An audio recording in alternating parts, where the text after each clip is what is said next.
I have Jonathan.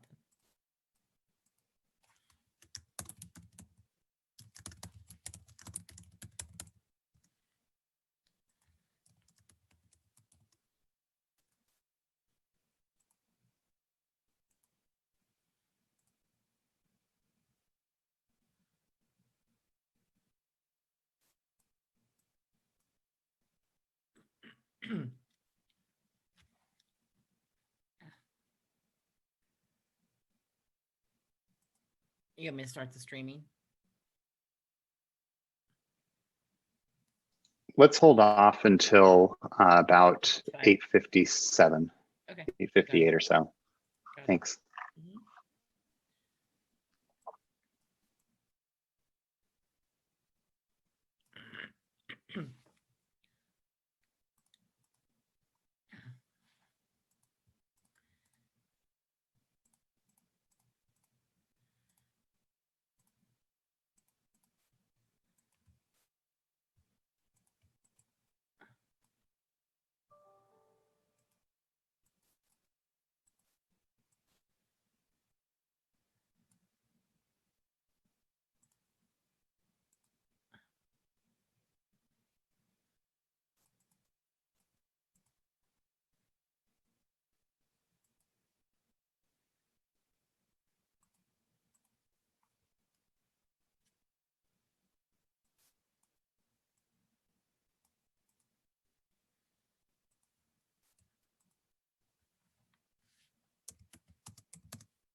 Ooh. Yay.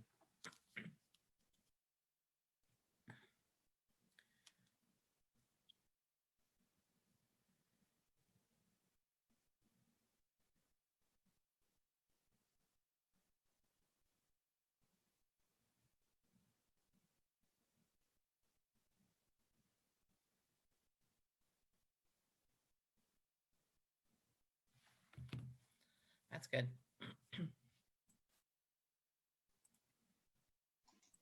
Yeah, I'll make sure that the other water board Zoom folks know about that new feature too, because that'll be nice. We're going to go ahead and just keep that on as our standard then, right? Yeah, for some reason, the way that Zoom is configured, it's something you cannot control in the master meeting settings. So every time you start a meeting, that's one of the first things, or anytime we start a public meeting, that's one of the first settings that I change. So, but we'll make sure it gets into the best practices list. And so whenever you want, Margie, if you want to go ahead, or actually, I guess Janine has to do it because she's got the host. If you want to go ahead and start the YouTube broadcast. I can do it, yeah.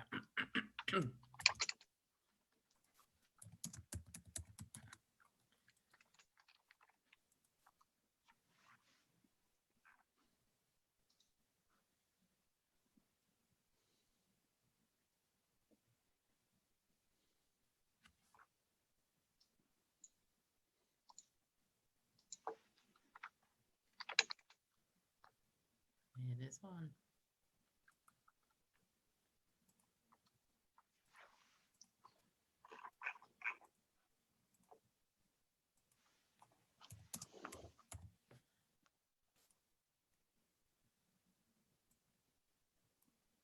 I got Dee Dee.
Good morning, everyone. My name is Joaquin Escobar. I'm chair of the State Water Board. I think we can begin to gather here. Mr. Loffer, is there anything further? No, Chair Escobar, member Dodek will be joining us a few moments late, so you have a quorum, and if you'd like to begin, you may. Great. Well, thank you. Good morning again, everyone. My name is Joaquin Escobar, chair of the State Water Board. Today is Tuesday, January 19th. It is 9 a.m., and I would like to call this meeting to order. I'd like to begin by introducing my fellow board colleagues here. With me today is Vice Chair Doreen Diadamo, Board Member Laurel Firestone, Board Member Sean McGuire, and Board Member Tam Dodek.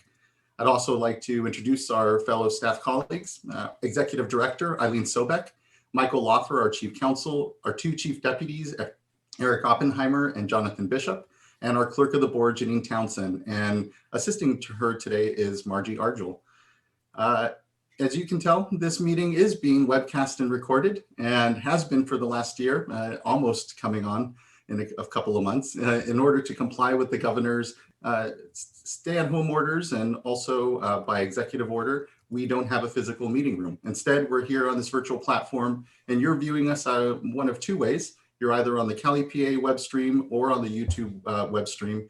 But if you intend to comment on any of today's items on the agenda, you should be here on the Zoom platform with us. And so at the top of today's agenda are instructions on how to join us here, or you can send an email to commentletters@waterboards.ca.gov, and the clerk of the board will help you get onto the platform here with us. We'll move on then to, as we customarily do, public forum. Before I go to, I think we have a couple public speaker cards. I do just want to note that actually tomorrow we will not be starting our workshop at 9 a.m. and instead we'll be starting at 11. And that's to accommodate for the inauguration that will be happening tomorrow. And it's been 2 weeks since we last met. We last met on Tuesday, January 5th, and it was Wednesday, January 6th that we all saw some events unfold in Washington, D.C. that I think really warrants us taking the time tomorrow morning to participate in the peaceful transfer of power. And I think remind ourselves that we've created these institutions for ourselves, to govern ourselves, for ourselves and by ourselves, as we might say. And important to remember that this isn't the case.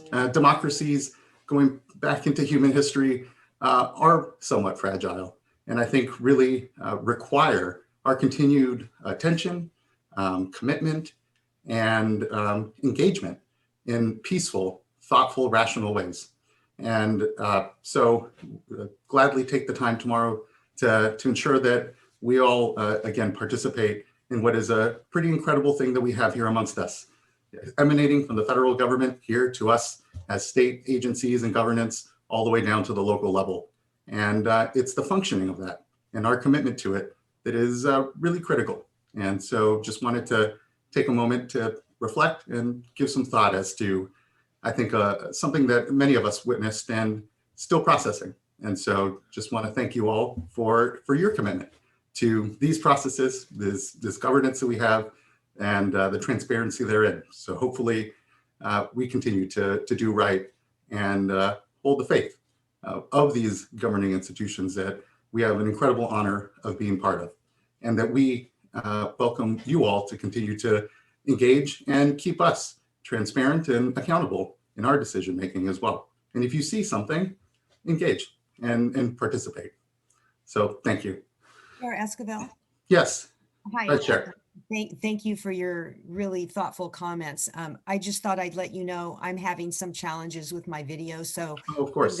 I'm gonna restart, but I'll be back shortly and hopefully it'll work. Okay, thank you so much, Vice Chair. And okay, I think we have a couple of public forum comments to go to. I think first we have Lori Pesante from the Dolores Huerta Foundation here. And you'll be here invited in a moment to share your camera and unmute. And you don't need to also share your camera if you don't desire to.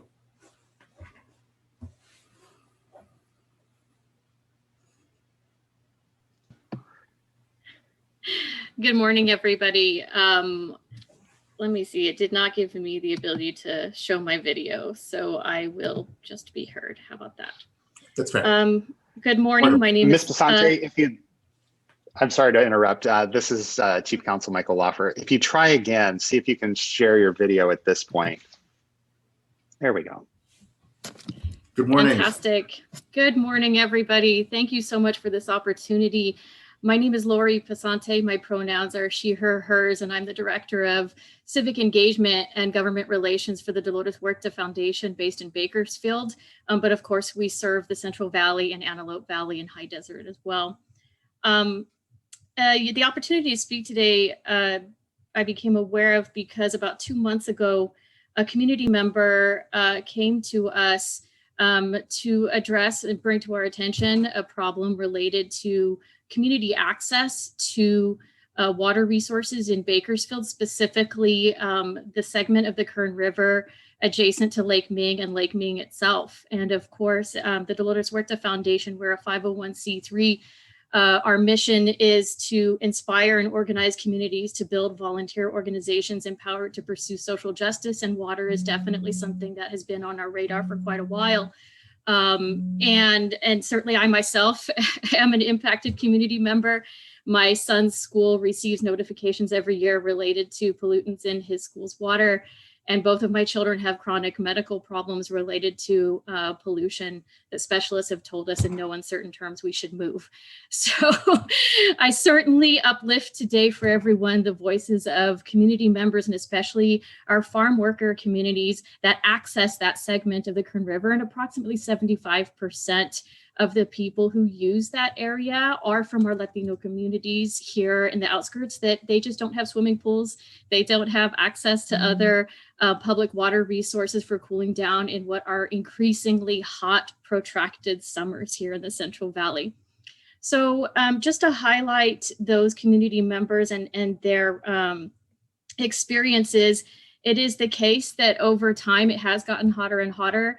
And I myself have lived here for, I went to high school here, moved away, came back, and have spent the last 15 years here.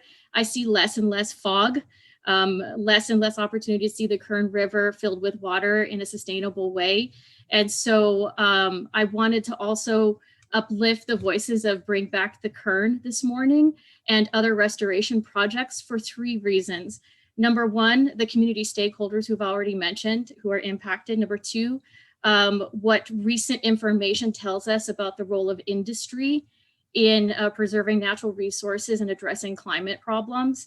And finally, the accountability piece that I'm so grateful our chair this morning has discussed, because this is very much on our minds as well. It is the case that the Bakersfield Californian reported in August of last year that climate change report forecasts hard times for agriculture.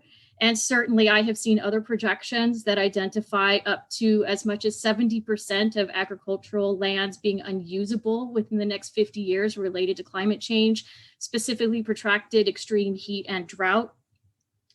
As well as the fact that in this same article, the study concluded that these hurdles ultimately challenge the ability to maximize production while ensuring profitability.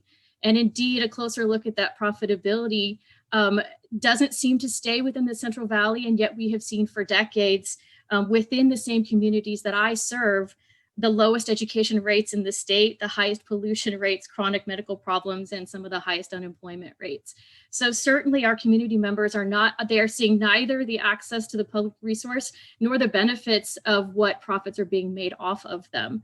So I want to also identify this morning the final piece of accountability, and that's that the estimate of U.S. greenhouse gas pollution was just released on the 12th by the Rhodium Group. They have a fantastic piece in the Atlantic about it, where the 2020 year was such a strange year because of the pandemic. We were able to really use it as a way of verifying and dispelling conclusions that are appropriate to draw about climate change and our own contribution to it. And primarily the conclusion I want to highlight for us all today is the fact that while transportation was utterly decimated, it was not the factor. Personal behavior of you and me and all of us was not nearly the factor that was highlighted. The number one factor now, and the problem for us all that we need to put all of the best brains on, is industry. And of course, this brings me right back to why I'm here to speak to the California Water Board.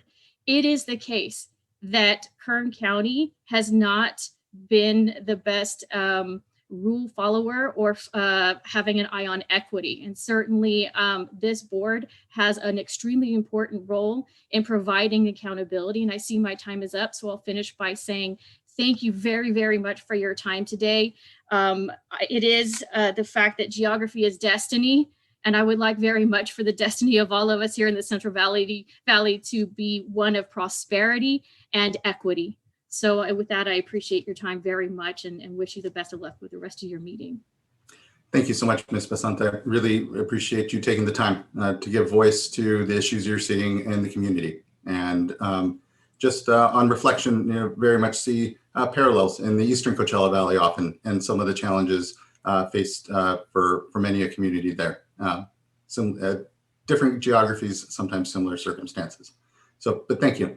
I appreciate the comments. I'll just add my thanks. So that's, I lived in the Southern San Joaquin Valley for most of my career, and I resonate with the points you've made and the reality that every community deserves a chance to thrive, and access to water is, basic in that. I absolutely appreciate the participation and continued engagement. Thanks. Thank you, board member. And thank you again, Ms. Basante. Next up, we have Maureen Daggett. And I believe she's speaking on behalf of the Winemakers Group Stormwater Compliance Program. And Chair Esquivel, it appears that Ms. Daggett has not yet been able to join us in the Zoom meeting. It could be she just decided to reserve her comments for tomorrow, where she's also slated to speak. Okay, thank you. I appreciate that, Mr. Lawford. Thank you. Okay, well, that concludes public forum. And again, public forum is something that the board conducts here, not by requirement, but by custom, to allow anyone to speak before the board on any matter not pending currently before the board. Thank you again. Next, we will go on to actual board business here, and our first item, which is adoption of the board meeting minutes from the January 5th board meeting. And if there aren't any additions or discussion further on it, we can move to adoption. I'll move to adopt the January 5th board meeting minutes. I will Great. second. Thank you.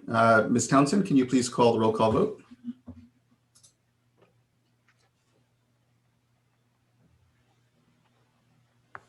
Board Member McGuire, Aye. Board Member Dodek, Aye. Board Member Firestone, Aye. Vice Chair Diadamo, Aye.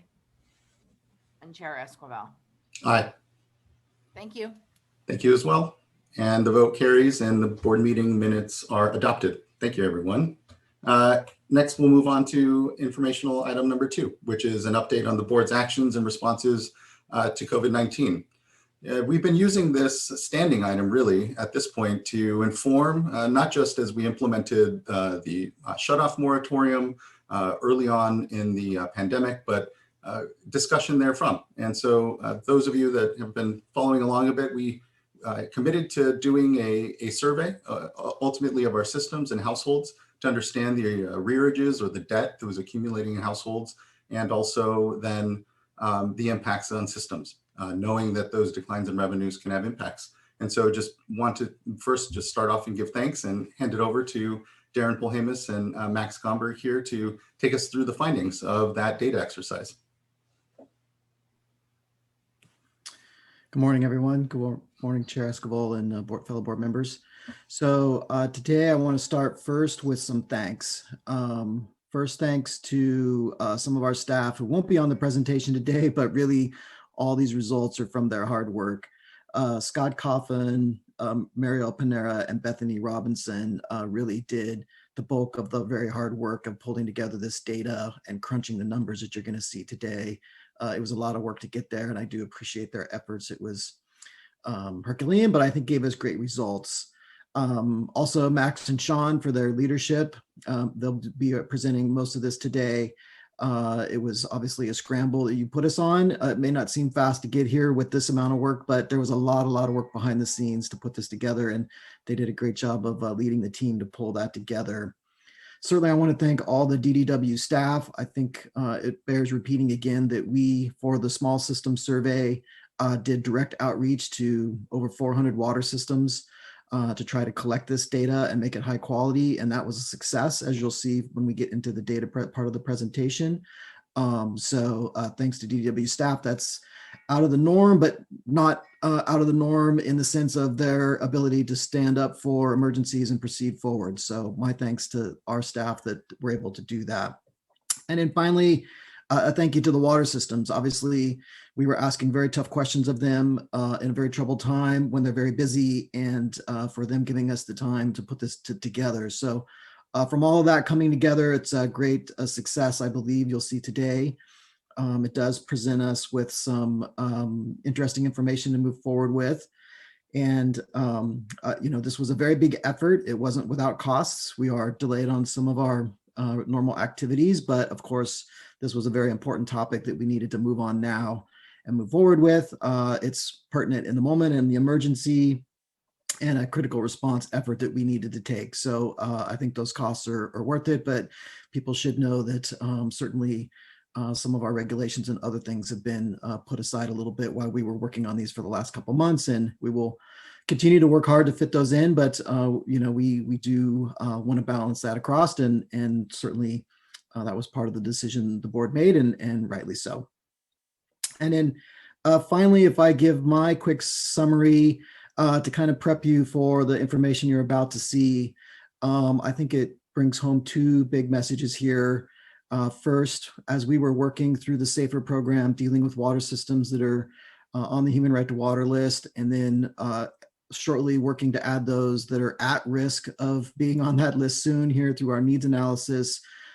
This effort, you'll see, presents only one more worry and stressor associated with that. So we do believe it is a bit additive, and that we were already working in the right space and basically fully committed with the resources we had to that. So this is a bit disconcerting at this time as we go forward, and we'll need to color our thinking as we move forward associated with that. But it is a bit of an additive on top of many of the systems that were already struggling, and does put at risk more water systems potentially. With that said, I guess the way it makes me feel as we go through the data is, risk possibly being quoted on this, it's don't panic, but be very worried.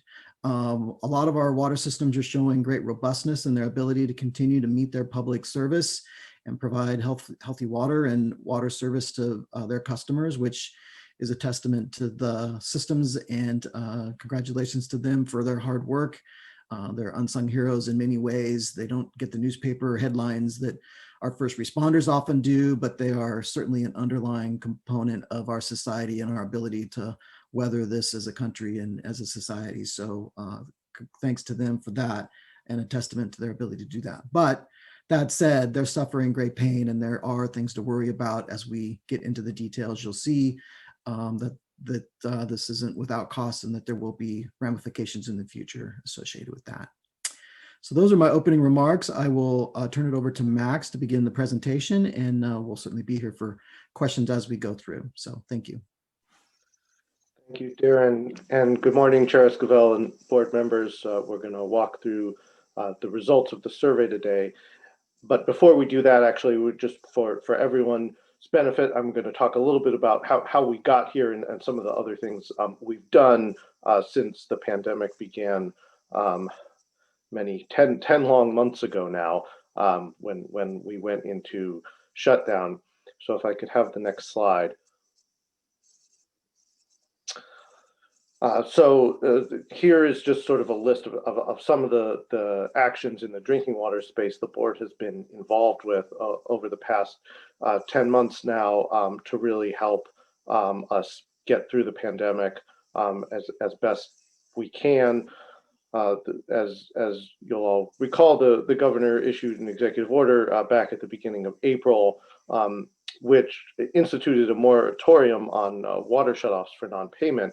But it also did a couple of other things. In particular, it asked the board to develop some guidelines and best practices. We did that. Those are available on the board's website.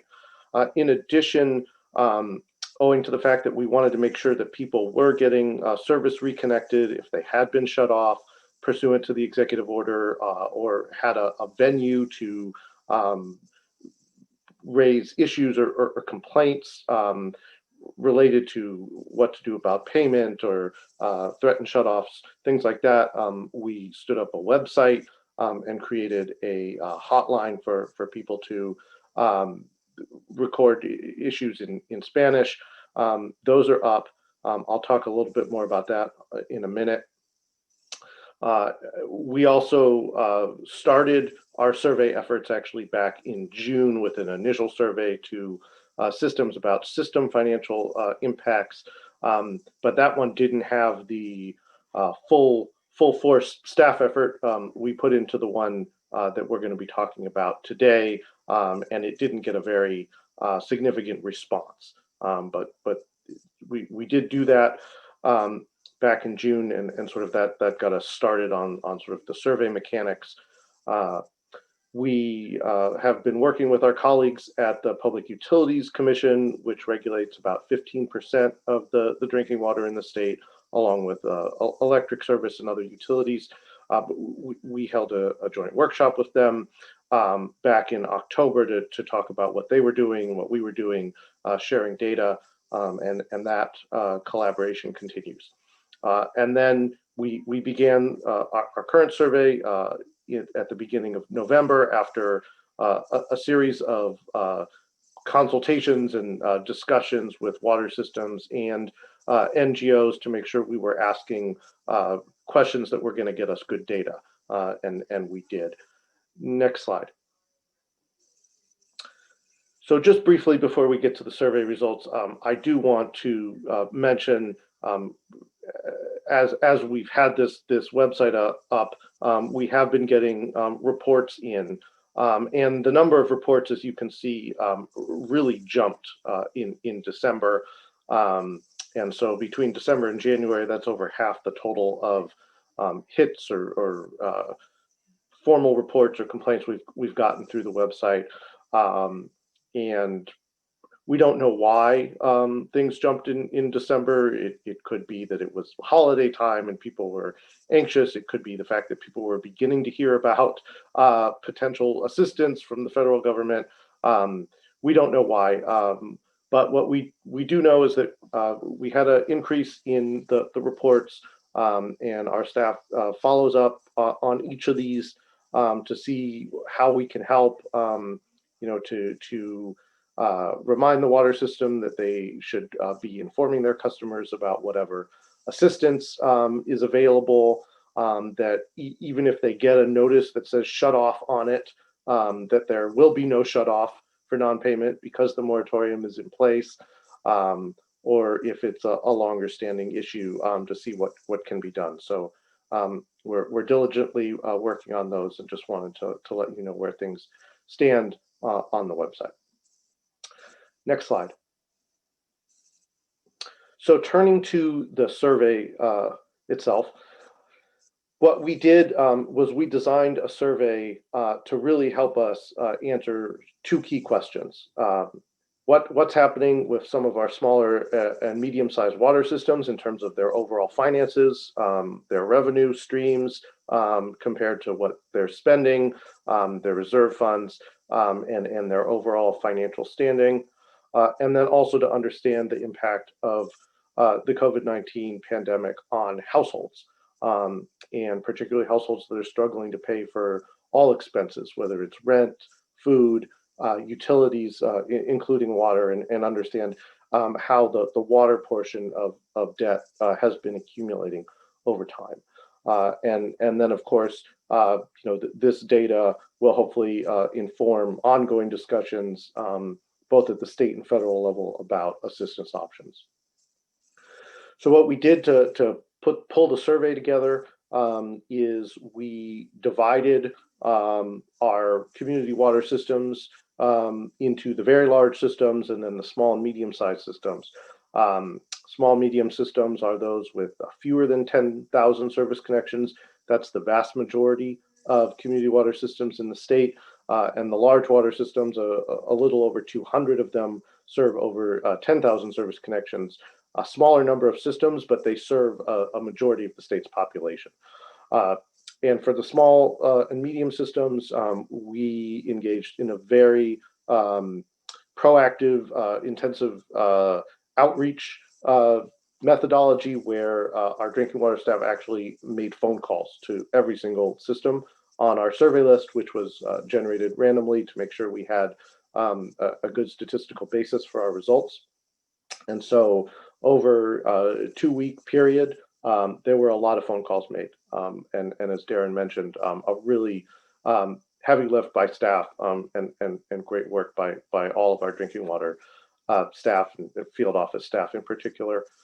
On the large water system side, we worked again carefully with the associations and with advocates to make sure that we were asking good questions.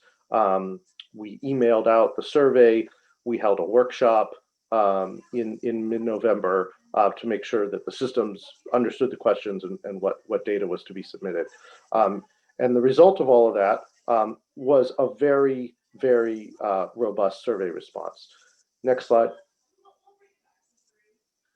Oh, so, and before I get to that, what did we ask? So again, in a little more detail, you can see generally what we asked on this table.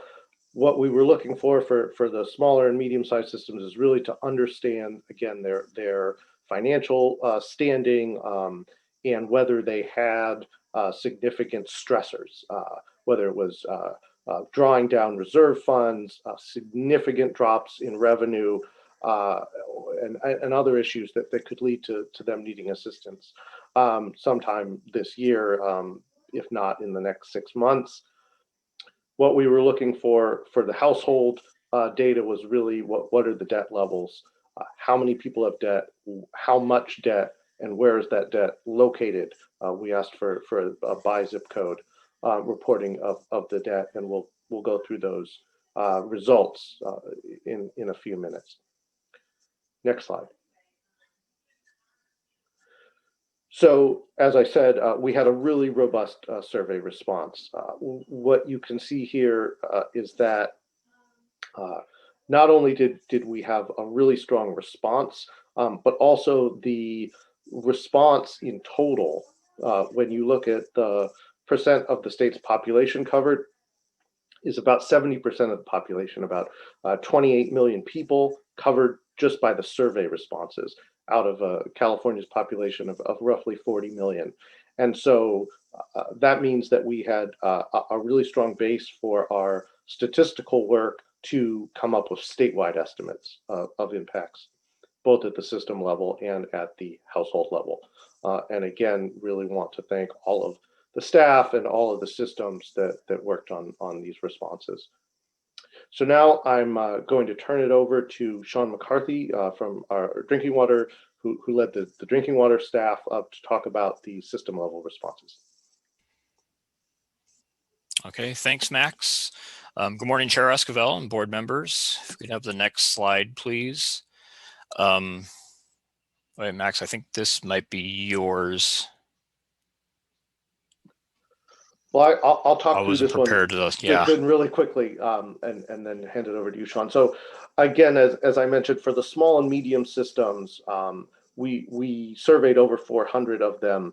And the way we did it to develop a really robust estimate is we broke them into bins, and you'll see this in some of the slides going forward. And really the key takeaway from this slide is just as a reminder to everyone that the vast majority of our community water systems in the state are quite small. Almost 2,000 of them have fewer than 1,000 service connections. That's all the green on this chart, and so we drew from those, and then drew from larger system bins of between 1,000 and 10,000 service connections to make sure, again, that we were capturing a sample size that would allow us to have a high confidence in our results statistically, and then when we were extrapolating to statewide figures and estimates. So that's sort of why this is here, and this is a good time to let people know we will be holding a technical workshop tomorrow afternoon to go through the statistical analysis and our methods in much more detail for those who want to get into the data. Next slide. And so again, what you see here are the bins. These were just the breaks from the last slide, how we grouped systems together for our sampling purposes. And again, what you can see is even the smallest systems, that bin A group of few systems with fewer than 1,000 service connections, we had a really high survey response rate. So, all right, now, Sean, I will turn it over to you.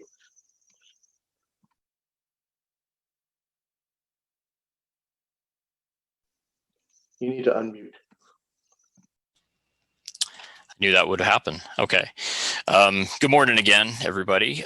For this part of the survey, as Max said, we do want to find the financial impact down at the water system level for these small and medium sized water systems, and determine a statewide projection of how many water systems could be facing a financial crisis and how long they can sustain their operations despite being unable to collect payment from customers, and with the shutoff prohibition and the amount of household debt that is accruing among their customers. So we asked specific questions about their revenue and expenses from April through October for both 2019 and 2020 to get a comparison, the amount of cash reserve funds they currently have available, and then a self-evaluation of how long they can continue operations before financial assistance is needed.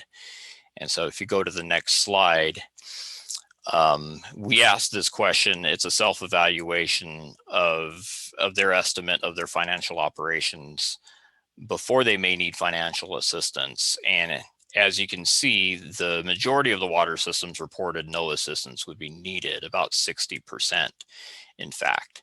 But 12 systems did tell us from our sample that they would need financial assistance within 3 months. And considering we collected this data back in November of 2020, 3 months is about up. So we were concerned, are we facing an emergency situation with these specific 12 systems and how many other systems were out there? So over the holidays and in the beginning of January, our staff again made a second call to these 12 specific systems, and really to understand their situation better and ultimately determine, you know, for the vast majority, these water systems are resilient. This crisis won't immediately impact their operations in the short term. They do have contingency plans available to consider delaying capital projects that they had planned and budgeted for this year. They also, some systems also have the opportunity to shift some funds from other municipal fund sources that are available to the water systems. So, you know, in the short term, these systems do not see it impacting their water system operations, but obviously this is not a long-term sustainable option for many water systems. And considering we collected data on revenue and expenses and reserves, we created a vulnerability score of the water system's overall financial vulnerability during this pandemic, and using this self-reported estimate as one of the 3 criteria in our vulnerability ranking. And what you see in red under the sample and the projection, the statewide projections, is what we would consider high risk for this, when they may need financial assistance within 6 months. And if you go to the next slide, when we looked at the amount of unrestricted cash on hand from our sample, what we did find that a number of water systems, up to about 20%, had less than 60 days of cash reserve on hand, unrestricted funds, which they could be used to cover water system operations. And we consider that a second high risk indicator. And again, you can see a statewide projection of about 18%, potentially 400 plus water systems statewide would have less than 60 days of cash reserve on hand. Going to the next slide.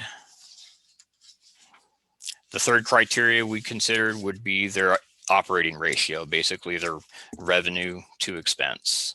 If we found a water system that is not meeting their expenses, their revenue is dropping, or their expenses are increasing, they would have an operating ratio of less than 1 or 0.95. In this case, we consider that a high risk indicator for these water systems. And again, about another 20%, 20 to 25% of water systems would fall into this high risk score for our vulnerability.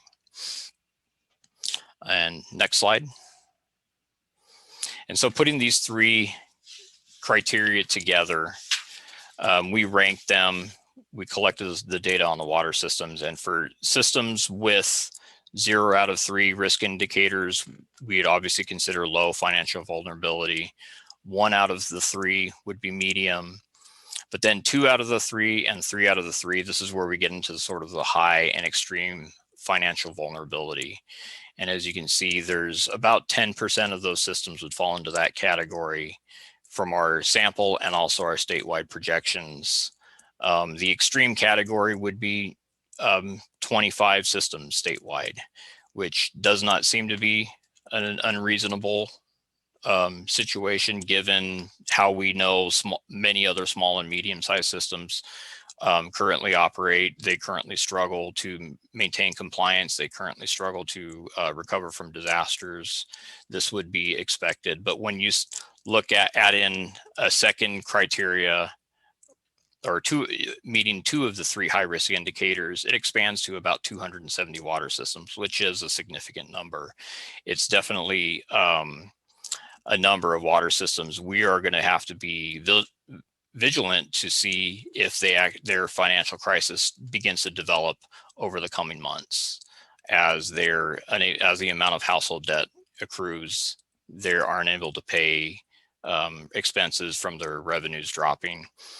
And as I said, they are resilient in the short term, but in the long term, they have many needs that will have to be met. And go on to the next slide, please. And so just some overall general comments we received from the small systems on their surveys, either in the survey when we did in November or from some of the follow-ups we did earlier this month. Again, they would be delaying capital improvement projects, and these would be things like mainline replacements they had planned for this year, well rehabilitations, maybe some tank rehabilitations. In the short term, they can put it off, but in the long term, you know, water infrastructure exceeds its useful service life, and it will have to be replaced at some point in the future. Some water systems are planning to either delay rate increases or plan for new rate increases to recuperate this lost revenue. One of the findings we did get from a few of the systems in our follow-up was it made them reevaluate how they do their financial management, maybe better accounting of their revenues, better accounting of their expenses. And that provides an opportunity where we can step in with some technical assistance, either through SAFER or through our other technical assistance providers to help train and build that financial capacity during the situation. Some water systems also reported they have increased costs specifically due to the COVID-19. This would be either purchasing PPE equipment for their workers, increased disinfection, sanitation of their facilities. Absences always is going to be an issue. Social distancing, quarantine makes it difficult to do their job. Equipment for staff to work remotely. And I think one of the systems we surveyed, about the 400 systems we surveyed, only one of them reported that they had an outbreak of COVID. This was at least back in November while we were doing the data collection.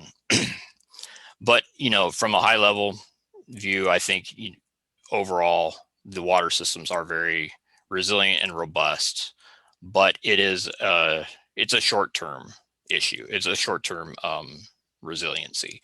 Long-term, the loss in revenue and the increase in household debt, as Max will go into in a second, you know, is just going to delay capital improvement projects, and the water systems will have many needs that they will need to address. And this is the opportunity where we may have, we've learned from SAFER, the needs assessment survey, the determinant of at-risks water systems. This would just be one additional category that would fall into something that we would have to look at and plan for down the future. I think next slide, I think we handed it back to you, Max, for the household debt. Thanks, Sean. So I'm going to walk us through the household debt results. Again, we asked all of the systems, small and large, to tell us about the debt held by residential accounts, and how that debt is distributed both by amount of debt and then by zip code. Next slide.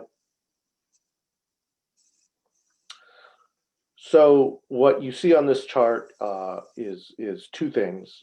First is our estimate of total debt, and then at the bottom, an estimate of households with more than $1,000 of debt, so a very high amount of debt.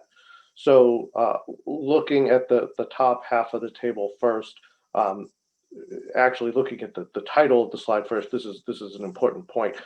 We collected data through October. We administered this survey in November. It's now January, and so you know, the total debt estimate you can see in the middle on the right there, $789.3 million. It was the total debt estimate through the end of October, and hence when we think about what is the current total debt, we have a high confidence that current total debt is at least $1 billion, because again, another couple of months have gone by, November, December, we're through the middle of January, and one way you can think about this is that household debt has been accumulating on average statewide at about $100 million per month over the course of the pandemic. And the other thing to note here is that we did do a lot of work on understanding the data and looking at the estimate in terms of the statistical robustness. And what you see there is that we have really high confidence in this estimate based on the analysis that our staff did, and we'll go through that again on the workshop tomorrow in more detail. In terms of the accounts with over $1,000 of debt, we have a pretty high degree of confidence of how that looks like for customers of large water systems, which serve the vast majority of the state's population, less so for customers of small and medium systems. But what you see down there in the total at the bottom is our estimate that at least 155,000 households statewide, so that's nearly 500,000 people, are facing debt amounts of over $1,000. And that was, again, through the end of October. So that's a particularly concerning finding for households that hold really high amounts of water debt. And of course, it's important to note that the debt may be for services beyond water. If there are services such as wastewater or electricity, stormwater on the water bill. And I'll go into more detail on that in a minute, as well as the fact that we covered 70% of the state by zip code. So we know where the highest debt zip codes are based on the survey responses, but there may be others within the 30% of the state we didn't cover. Next slide. So this slide is again just to show that when we looked at the amounts and we used our statistical analysis methods to calibrate the debt by service connections, by income, we came up with estimates that are really significantly robust in terms of the confidence level. Those are those bars over there on the right-hand side of this slide. Next slide. So here are some of the high-level findings on the household debt. As I mentioned, our current estimate for household debt is $1 billion or more. And in terms of whether that debt is water versus other services, our best estimate there is that it's at least 60% water specific, drinking water specific debt. In terms of how many households hold debt at whatever level, so that could be as little as $100 or as much as over $1,000, our estimate is there are at least 1.6 million households in the state that have some amount of water debt. That's 12% of the households in the state having some amount of water debt. And again, average debt is about $500 per household, but the distribution is very skewed in terms of that debt. There are a lot of households that have relatively low amounts of debt below $200, and then there's a significant number of households that have over $1,000 worth of debt. Next slide. So here is the debt distribution by increments of $100. So what you see over there on the y-axis is just number of delinquent accounts, and then the x-axis has the debt increments. And what you can see again is that a significant portion of households have debt below $200, but concerning is that large bar over there on the right with over 150,000 households with over $1,000 of debt. Next slide. And this is another way of sort of understanding the debt per delinquent account data. Again, on the y-axis is the number of service connections. So the dots towards the top are those systems that are the largest systems in the state. that have a lot of connections. And then the x-axis is debt per delinquent account. And what's notable on this slide is sort of as you go from the bottom left towards the top right, there are a number of systems where they have a significant number of service connections, over 50,000 service connections, where the average debt per account is over $400. And in one case, a system with over 60,000 service connections has an average per delinquent account debt level of over $600. That is highly concerning. Next slide.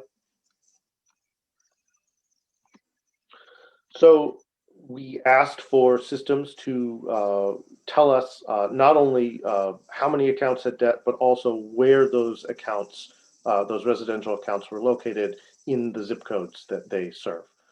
Next slide. And this is a really useful data set to understand where debt is held in the state and where it is most highly concentrated. And what this slide shows is that there are a number of places, regions of the state where there are high numbers of residential accounts with significant debt, mostly in LA County, but also in the Santa Maria area of Santa Barbara County and in the Rancho Cordova area of Sacramento County.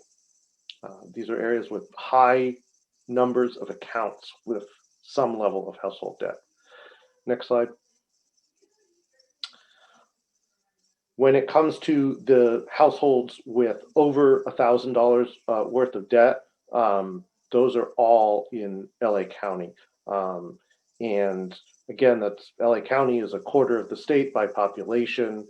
There is a strong correlation between having debt and median household income of an area. LA County has a number of zip codes with low median household incomes, but it really just goes to show that there is a significant concern here with LA in particular, with high levels of debt. Although I will note that part of what's going on here likely is the fact that the Los Angeles Department of Water and Power, which serves the city of LA, is one of those water systems that charges for multiple utility services on one bill. So it's not just a drinking water bill, it has electric service, also stormwater on one bill. And those bills only go out once every other month. So it's not a monthly bill, it's a every 2-month bill. And so you can imagine with multiple services on one bill, if you miss a couple of bills, the amount of debt goes up quite quickly. Next slide. So this slide, what you see is zip codes where with the highest number of accounts on the left that are delinquent, and then the table on the right is the highest number of accounts with over $1,000 of debt. The highlighted zip codes are the three which have not only high numbers of residential accounts, households with debt, but also the highest numbers of accounts with very high levels of debt. All three of those zip codes are in South and South Central LA. Next slide. Another way to look at this data is to look per capita in terms of the delinquent accounts. So again, we're looking at zip code level data. Zip codes have different total populations, but when you look again sort of as a per capita basis, the picture is somewhat different. Includes a couple of Northern California communities, Port Costa, which is on the Carquinez Strait in Contra Costa County, and then Clear Lake up in Lake County, as well as a few other areas of Southern California outside of LA, including in San Bernardino County. Next slide.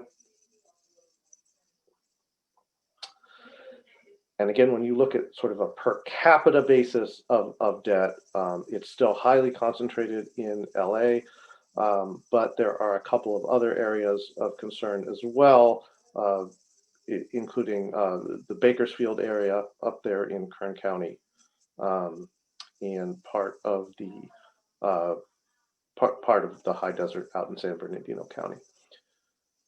Next slide. And this is just one more way to look at this data, which is the per capita numbers, and then understanding the total population. So as I mentioned, right, the zip codes are not evenly distributed in terms of population. So if you look at the top left there, 94569, that's the Port Costa area, again up in Contra Costa County in the Outer Bay Area. It's a very small community. The total population is only 205 people, but there are 81 delinquent accounts there. So it's a very high per capita number, but small numbers relative to the Southern California zip codes, such as 90001, with almost 15,000 delinquent accounts and nearly 60,000 people in that one zip code. Next slide. So one of the other analyses we did is we took this zip code level data, and then we looked at census data, demographic data on race, income, to understand the correlations, the relationships between the zip code level debt and then the demographic characteristics of the populations in those zip codes. And I think that the key finding to mention here is that people who were already hurting pre-COVID, communities that were lower income, Black and brown communities, are those that have been most heavily impacted overall and by the water debt.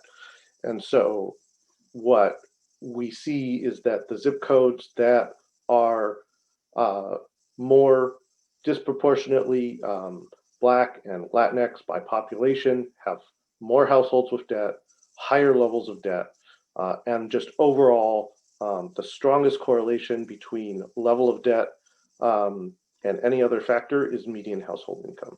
So places where people were already struggling economically, those are the areas in the state with the highest amount of debt.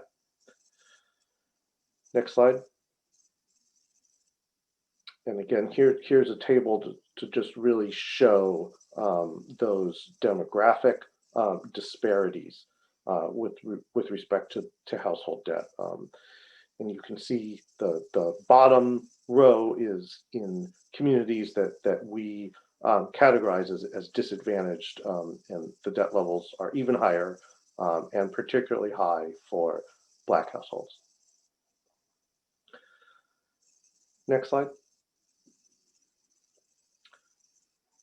Overall, this was a very successful survey in terms of just the response rate and also the quality of the data we received, which allows us to make all of these statewide extrapolations and do this detailed level zip code analysis. There were some limitations, as there always are, with big data sets.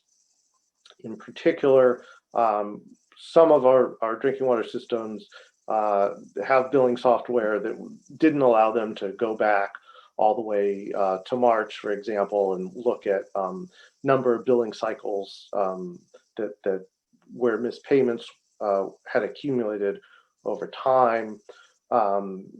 You know, separating out residential single family versus multifamily. You know, a few of them had zip code extraction issues. Overall, we have a really robust data set, however.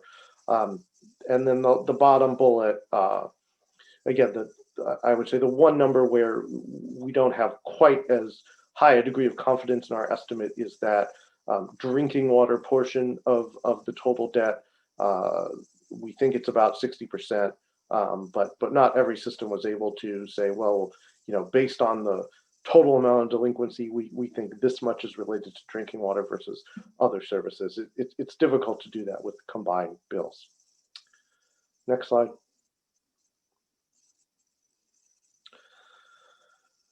So as I've mentioned, we will be holding a technical call tomorrow in the afternoon to really dive deep into the results, talk about our methods for people who really want to understand the data set and work with it.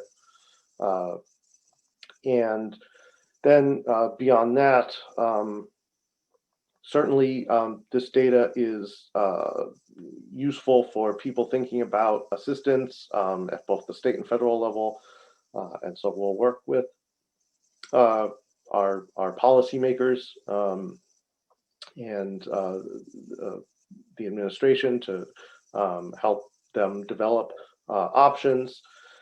And of course, we're going to really focus on our vulnerable systems and make sure that we are on top of systems that may be requiring assistance or facing financial emergency. And again, encourage any system that really is getting worried to get in touch with their district engineer and have a conversation. And we will be continuing to collaborate with the Public Utilities Commission on sharing data and information about what each of our agencies is doing going forward. So with that, that concludes the staff presentation, and we're happy to answer any questions. Thank you so much, Max and Sean, for, as Darren said, just really the incredible work, and of many others that I know aren't here part of the presentation, but just really contributed to an incredible response and data points now that, you look at the impacts of COVID-19, the pandemic, the economic downturn, even the tensions around racial equity. And I think this continues to just point to how this time is really just further unearthed, if you will, the stress cracks here amongst our water systems that we were already very concerned about prior to the pandemic. Their health and is why we had the passage of the Safe and Affordable Fund, knowing that there was already 300 systems on our list that weren't meeting maximum contaminant limits. And the concern here is that, although glad that it's not a moment of panic that the data is showing us, it's of grave concern for the long-term health of our state systems, particularly those smallest, that this stress test, if you will, this economic downturn and the circumstances we find here are just really further unearthing for us. So just again, really appreciate the incredible work that's gone on to be able to inform what's going to be further policy discussion, certainly in the context of our Safe and Affordable Fund, the needs analysis that we were already conducting there. What does it mean as we characterize at-risk systems and better understand their needs? There, even knowing that there were some 80 odd systems that weren't really even able to keep track of their financials in a way to respond to what are some somewhat basic questions here on their financial health and viability. Again, I think pointing to just the real incredible need that a number of our systems have, and that we're going to continue to need to think through as we implement the Safe and Affordable Fund and think through these tools that we have, including consolidation and administrators to figure out how we protect the long-term health and viability of the state's water systems. Darren, was there anything else you wanted to perhaps add, and would just entertain comment? I don't have any further question here. I know we have a number of commenters would like to hear feedback from so many of the incredible participants that we had as stakeholders in this process. This has been an incredibly collaborative opportunity, and ultimately, I think as well has strengthened, hopefully, the faith of some of these systems in their district engineers, kind of created a touch point, if you will, and a conversation that I think we sometimes all, it's helpful to be reminded are there, that we're here to try to help systems navigate, and even around sensitive things like their finances, which again, I can feel incredibly sensitive toward. But again, just thank you everyone for the incredible effort. But Darren, anything you'd like to add? I'll just add one more time that we do want to reach out to those water systems that need help. We know the survey data we presented doesn't represent everybody. You know, it's projections, it's a sample survey. So we will continue those efforts to make sure we're on top of that. And we're happy to answer any questions the board members or that come along. So please proceed. Thank you. Really appreciate that. And I just, one other note that I would want to acknowledge and thank is the demographic analysis that accompanied this as well. It's important to understand a little more granularly instead of, you know, kind of broad brush statewide numbers to figure out what is happening in our communities, where are communities of particular stress, and how we target our programs to better understand how we actually see the problem and then actually develop solutions therefrom. So just thank you for that work and that analysis as part of that. And for those of you that want to know a lot more insofar as the statistical wizardry that went on in the background here to get us to the confidence in these numbers, again, would point to the webinar tomorrow to please do participate in. Fellow board members, thoughts, questions for folks? Yeah, I will add a few things, although I think I'll have more to add after public comment, but I did want to just, you know, note that a lot of what we're talking here today is, you know, well, it's overall statewide statistics. And I just want to make sure our message here is not minimizing the panic and crisis that is really real for those systems and individuals that are facing these. So I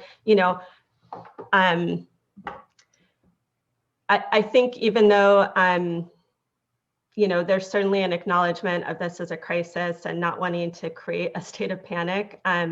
I also think the, you know, the systems that are both at extreme and high risk are really facing those tensions between ensuring quality of service in addition to the,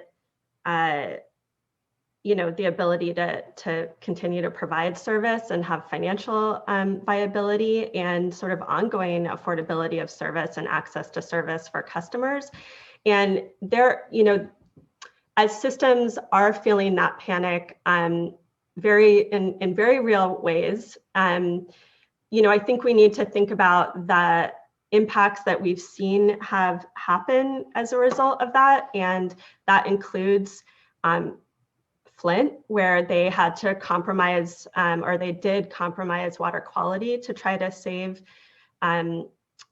money and reduce money. You know, Detroit, when they went into bankruptcy, and you know, I think a lot of systems, including in Pennsylvania, where they their credit ratings meant that they couldn't you know, afford or qualify for the kind of financing they need just to maintain system infrastructure. And so I think that is something that those systems feel really very real panic about. I also, on the individual household data, you know, echo the chair's just real thanks for the racial equity analysis, and hope that we can continue to do that in all of our programs to help inform decision-making and effective responses.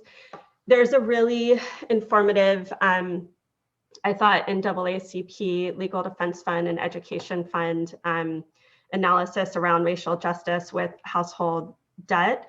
And, you know, we're fortunate right now that the moratorium is in place until we, you know, get through this, at least until we get through this, the declared emergency.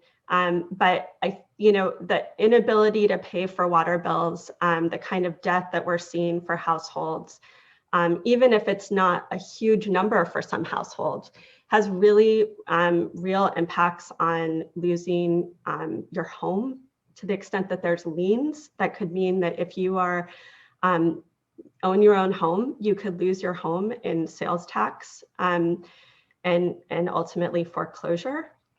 You risk,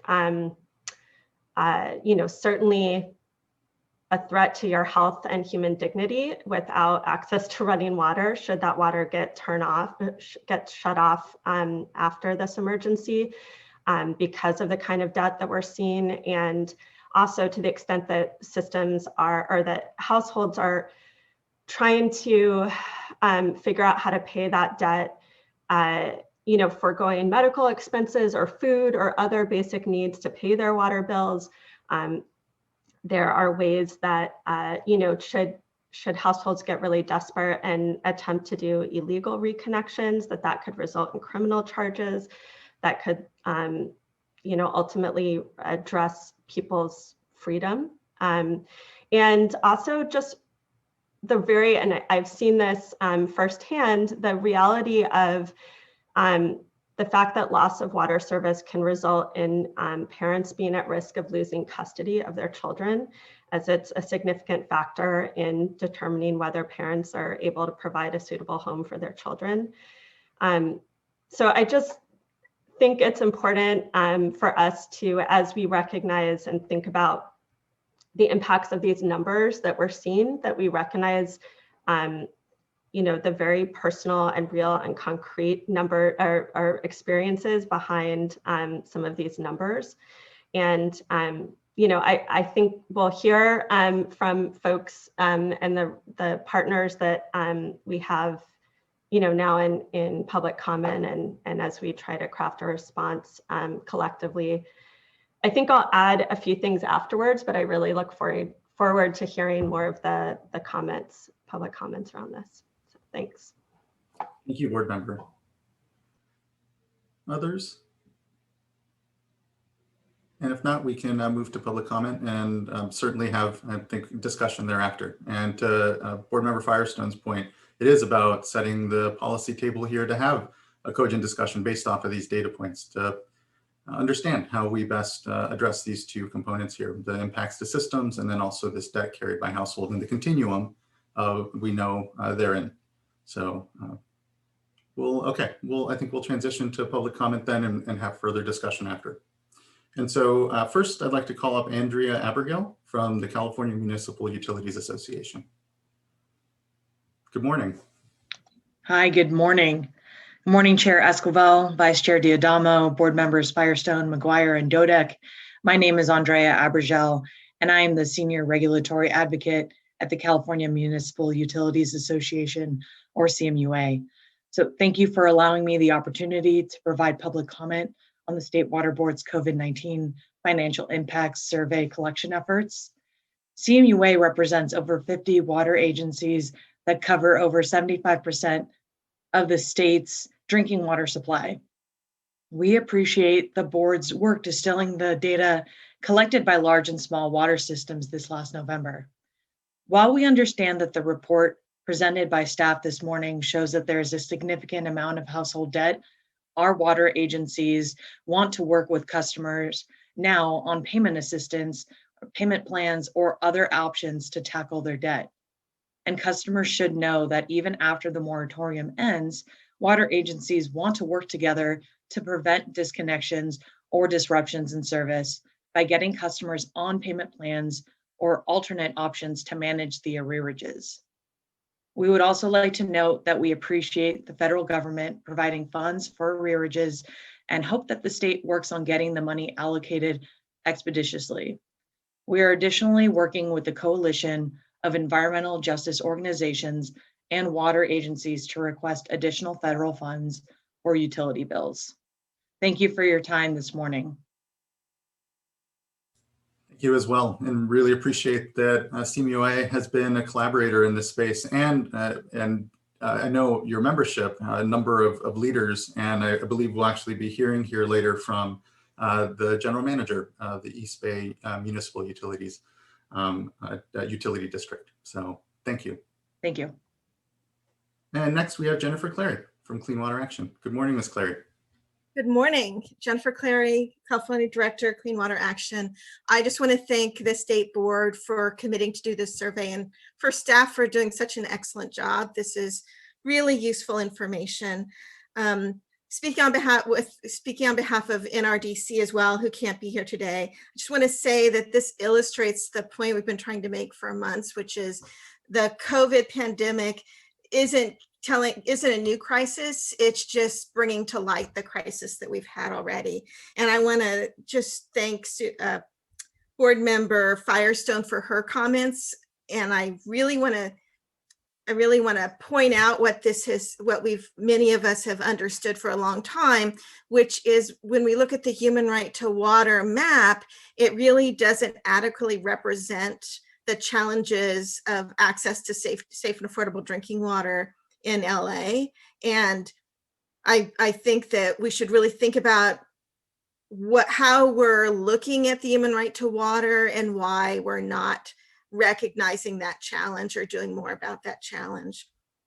And I also am interested in understanding how the water board plans to triage these water systems that have problems, because I know we have this number of 25 vulnerable water systems, but when I looked at the survey, you had an estimated 134 water systems that said they had less than 6 months of operating revenue, and that 6 months will end at the end of April. So we have time, but we don't have a lot of time to understand what services we're going to offer, when we're going to offer them, and how we're going to offer them for those systems that are going to run out of money, and either at the end of this month or somewhere through the end of April, and then how we continue that assistance, because unless we continue that assistance past the end of the emergency declaration, those water systems will feel like they need to act to recoup that water debt as soon as possible. And we none of us want that to happen. Anyway, thank you very much for your time. Thank you as well, Ms. Clary, for the good comments, and look forward to, yes, the further discussion just around what are those tools. And I will say, in chatting with Darren Palamas a bit, we are fortunate to have administrators now tools when it comes to the Safe and Affordable Fund and the SAFER program that didn't exist prior to this moment. Usually it was if a water system was careening toward bankruptcy, they'd land in the courts first. And so this really is our opportunity to have intervention prior. And to your point, the human right to water list now is characterized by those systems that aren't currently meeting maximum contaminant limits. And it's why, to your point, the needs analysis and better unearthing what are the at-risk systems that we know are below that surface that are currently meeting maximum contaminant limits, but maybe won't be in a few months or may be challenged to do so. Those are the ones that we're most concerned about as well here, and that we need to get to before they stop serving safe and affordable clean water, as to get ahead of what is a real challenge here. And I think this data is really, again, unearthing the serious, grave concern that we have as to the challenge before us here. So just thank you for those comments. Next, we have Jonathan Nelson from the Community Water Center.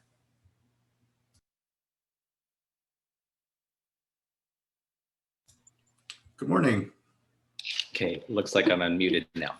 Good morning, everyone. Jonathan Nelson with the Community Water Center.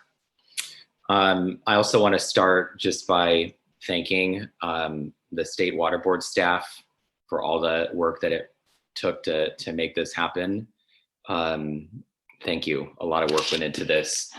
We've had a lot of difficult discussions over the years that we participated in, but this is certainly one of, I think, the most shocking conversations we've ever had to have, that at least I participated in. I mean, these sobering statistics contain a simple message, at least for us, that if we do not act soon, 1.6 million households, or up to 5 million Californians, may soon experience a drinking water crisis in their homes. And it appears that this is a conservative estimate, given that some systems were unable to effectively track water shutoffs and arrearages, and given that the situation has only grown worse since the survey was conducted this fall. Without action, we are concerned that Californians across the state, both urban and rural areas, particularly living in communities of color, as the data shows, will soon receive a water shutoff notice as a result of a pandemic that they did not cause, and then their water will be shut off. And the painful truth, as has already been discussed, is the very same communities that have borne the brunt, not only of our drinking water crisis before the pandemic, but of the pandemic itself, are now likely to face the worst of the shutoff crisis. So this is unequivocally a matter of environmental justice and racial justice. For us in a pandemic, not having access to safe water is the equivalent to not having access to the most basic form of PPE. Losing access to safe and affordable water after the pandemic means closing the door to an equitable economic recovery for those households. And losing your water, period, anytime due to inability to pay is a violation of the human right to water. As we also know, this is more than just a California crisis. This is a national crisis. The entire country faces this tidal wave of water debt, and it will only further deepen our economic divide. And we cannot have an equitable recovery in this country if we allow for mass water shutoffs. The good news, to the extent that there is any, is that we have this data now.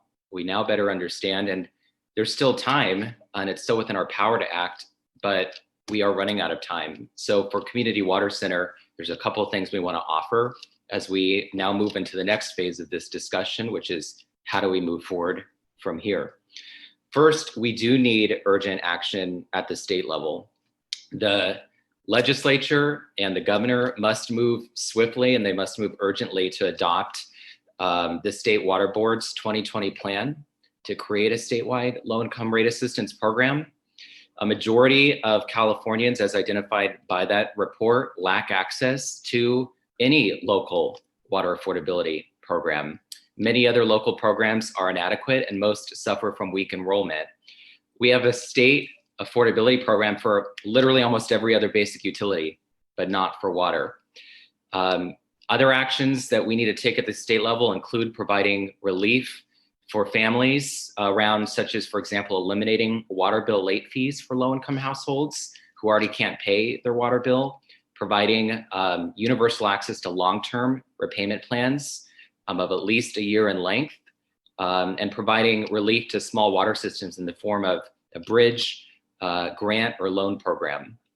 And Senator Dodd has long been a champion on these issues.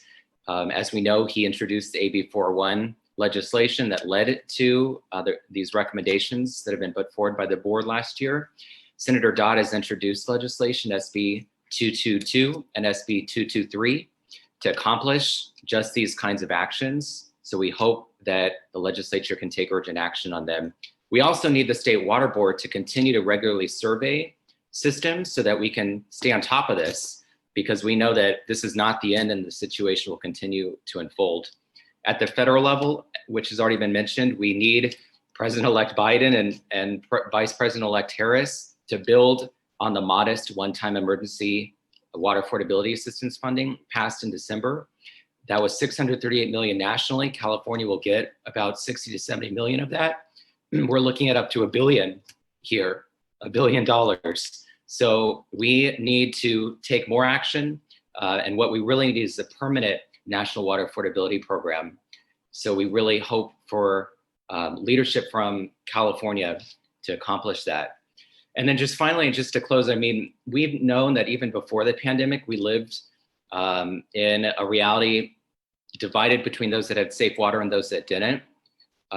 We've known that access to safe and affordable water is more than just a public health threat. It's a matter of basic racial justice, but this really drives it home. The pandemic has really shown a spotlight. And now the 5 million Californians that are facing a potential water shutoff are really counting on us to act. So we look forward to further leadership from all of you. And we will commit to working collaboratively with anyone and everyone to do what we need to do. And we certainly hope that the board will continue to convene key stakeholders for regular discussions about how we effectively move forward from here. So again, thank you to the Water Board staff for now helping us truly understand the scope of the crisis we're dealing with. Thank you. Thank you very much, Mr. Nelson, for your good comments and continued collaboration. I think very much this effort demonstrates the collective leadership in this state that we have, and very fortunate to have it both in the policy and thought space and in the managerial space here. So just really appreciate that, and thank you. And on that theme, I actually have Cindy Tuck as well here then from the California Association of Water Agencies. Association of California Water Agencies, rather. Thank you, Chair Esquivel and board members. I'm going to start the video. There we go. Good morning. Good morning. Cindy Tuck with Aqua. Good morning to you, Chair Esquivel, board members, and everybody who's listening to the meeting. We also want to thank staff for all the hard work on the surveys and the analysis. And we appreciate that a workshop is being held tomorrow. I don't know if there'll be a lot of reactions at that meeting. I think everybody will want to, stakeholders of all types, but definitely the water community will want to, hear more about the data and the analysis and the results. And we appreciate the ability to be able to ask questions at that workshop tomorrow. One comment from the information we've seen today is, obviously there was a lot of information about household debt, and that's very important information. And households are experiencing more debt than, just the water part of bills. But I would suggest that when there are slides or communications and it's talking about household debt, that those be very clear about what that covers. So for example, the greater than $1,000 number, if that's including electric bill and other types of services in those amounts, it's important that the communications or slides on that just say that, just be very clear on what it is or what it isn't. I think that would be good for communications. Sorry, Cindy. So I think it was clear that those were all on water bills, but I think you're saying that within the charges on water bills, some of those charges include non-drinking water charges, and breaking that up would be helpful. Is that, just to clarify, was that your comment? So for example, I think there was a reference to a lot of the numbers are in Los Angeles, and in Los Angeles, the bill covers more than the water bill. And so just being clear on when are the facts about water debt and when are the facts about a broader cumulative debt that shows up on a cumulative bill. Mm-hmm. And we can talk more with staff about that tomorrow as we come to understand, what the numbers are and what they, what they represent. We're not surprised that the numbers are significant. The executive order has been in place since April. We appreciate the comment about resilience. I think water systems are, trying to manage through this. And I do want to note that our members have I've said this to the board before, but our members do have a good record of working with their customers on repayment plans, and that will be a critical part of solution on this. Finally, and one other note is just that SB 998, the shutoffs law that's in place, that was just starting to be implemented when, at the beginning of April for our members of 2020, and then the executive order went into place suspending that authority for shutoffs. So we have a brand new law that really hasn't been implemented yet, and there's important protections in there that everyone should, if you're interested in that aspect of this, should take a look at that law. And then finally, I just want to really urge the governor and the Newsom administration to join the advocacy in Washington, D.C. The coalition that's led by Community Water Center with Jonathan Nelson and Aqua's been very active in that. We have success in some amount being reached at December 27th. We need more funding for the short term for the COVID financial relief for water. But as Jonathan said, we also need long-term funding for low-income water rate assistance at the federal level. So if the governor and the Newsom administration would join with us, I think that would be very powerful. There's a real opportunity now to do that. So thank you, and we appreciate the collaboration with the board and the staff, and look forward to that continued collaboration. Thank you. Thank you as well, Cindy, just for the great work and leadership in your space. And I know that, the challenge certainly for us at the water boards is that there's over 3,000 community water systems that we oversee. And it runs the full range, as we saw in the data here, of operations and sophistication, and then varying degrees of leadership. But what I do want to acknowledge is that there is a tremendous amount of leadership within the California water agencies.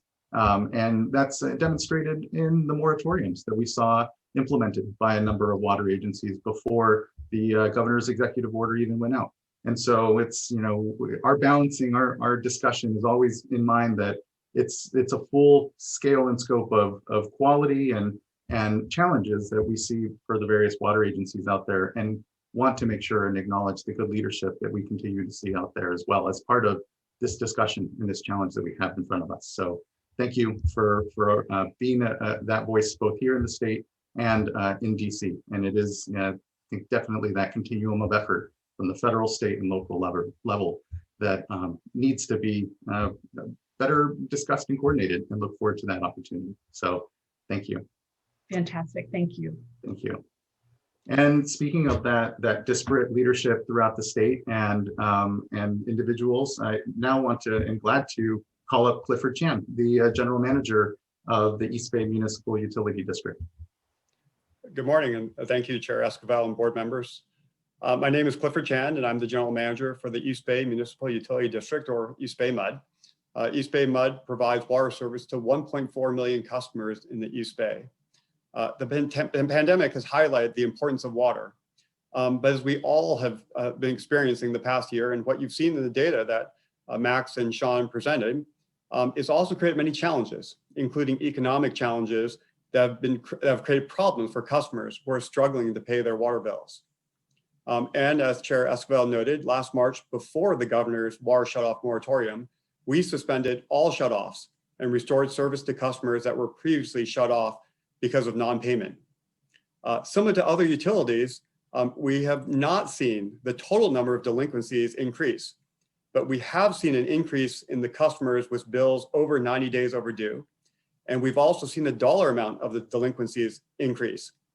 What we're also seeing with our data and the data that was shared with you today is that returning to our pre-pandemic practice of shutting off water service due to non-payment would disproportionately affect disadvantaged communities.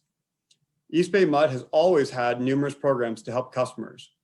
We have one of the most generous customer assistance programs in the state that can reduce qualified customers' water bills by 50%.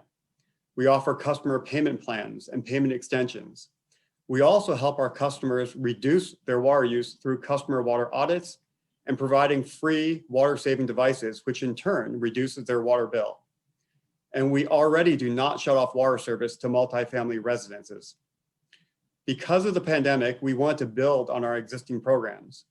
In December, our board adopted a more progressive policy, directing us to develop a plan to no longer shut off water service to single-family customers. Our plan starts with additional notifications and targeted outreach to customers who are falling behind on their bills. We want to ensure our customer support programs are reaching customers most in need of assistance. Single-family customers who work with us, sign up for a payment plan or a payment extension, who participate in our customer assistance program, or who have documented medical needs will not have their water service shut off or restricted. However, even customers who do not work with or communicate with us will not have their water service shut off. In this instance, a flow restrictor will be installed to provide access to enough water to meet basic needs. But we will only do this after additional efforts to contact and work with those customers.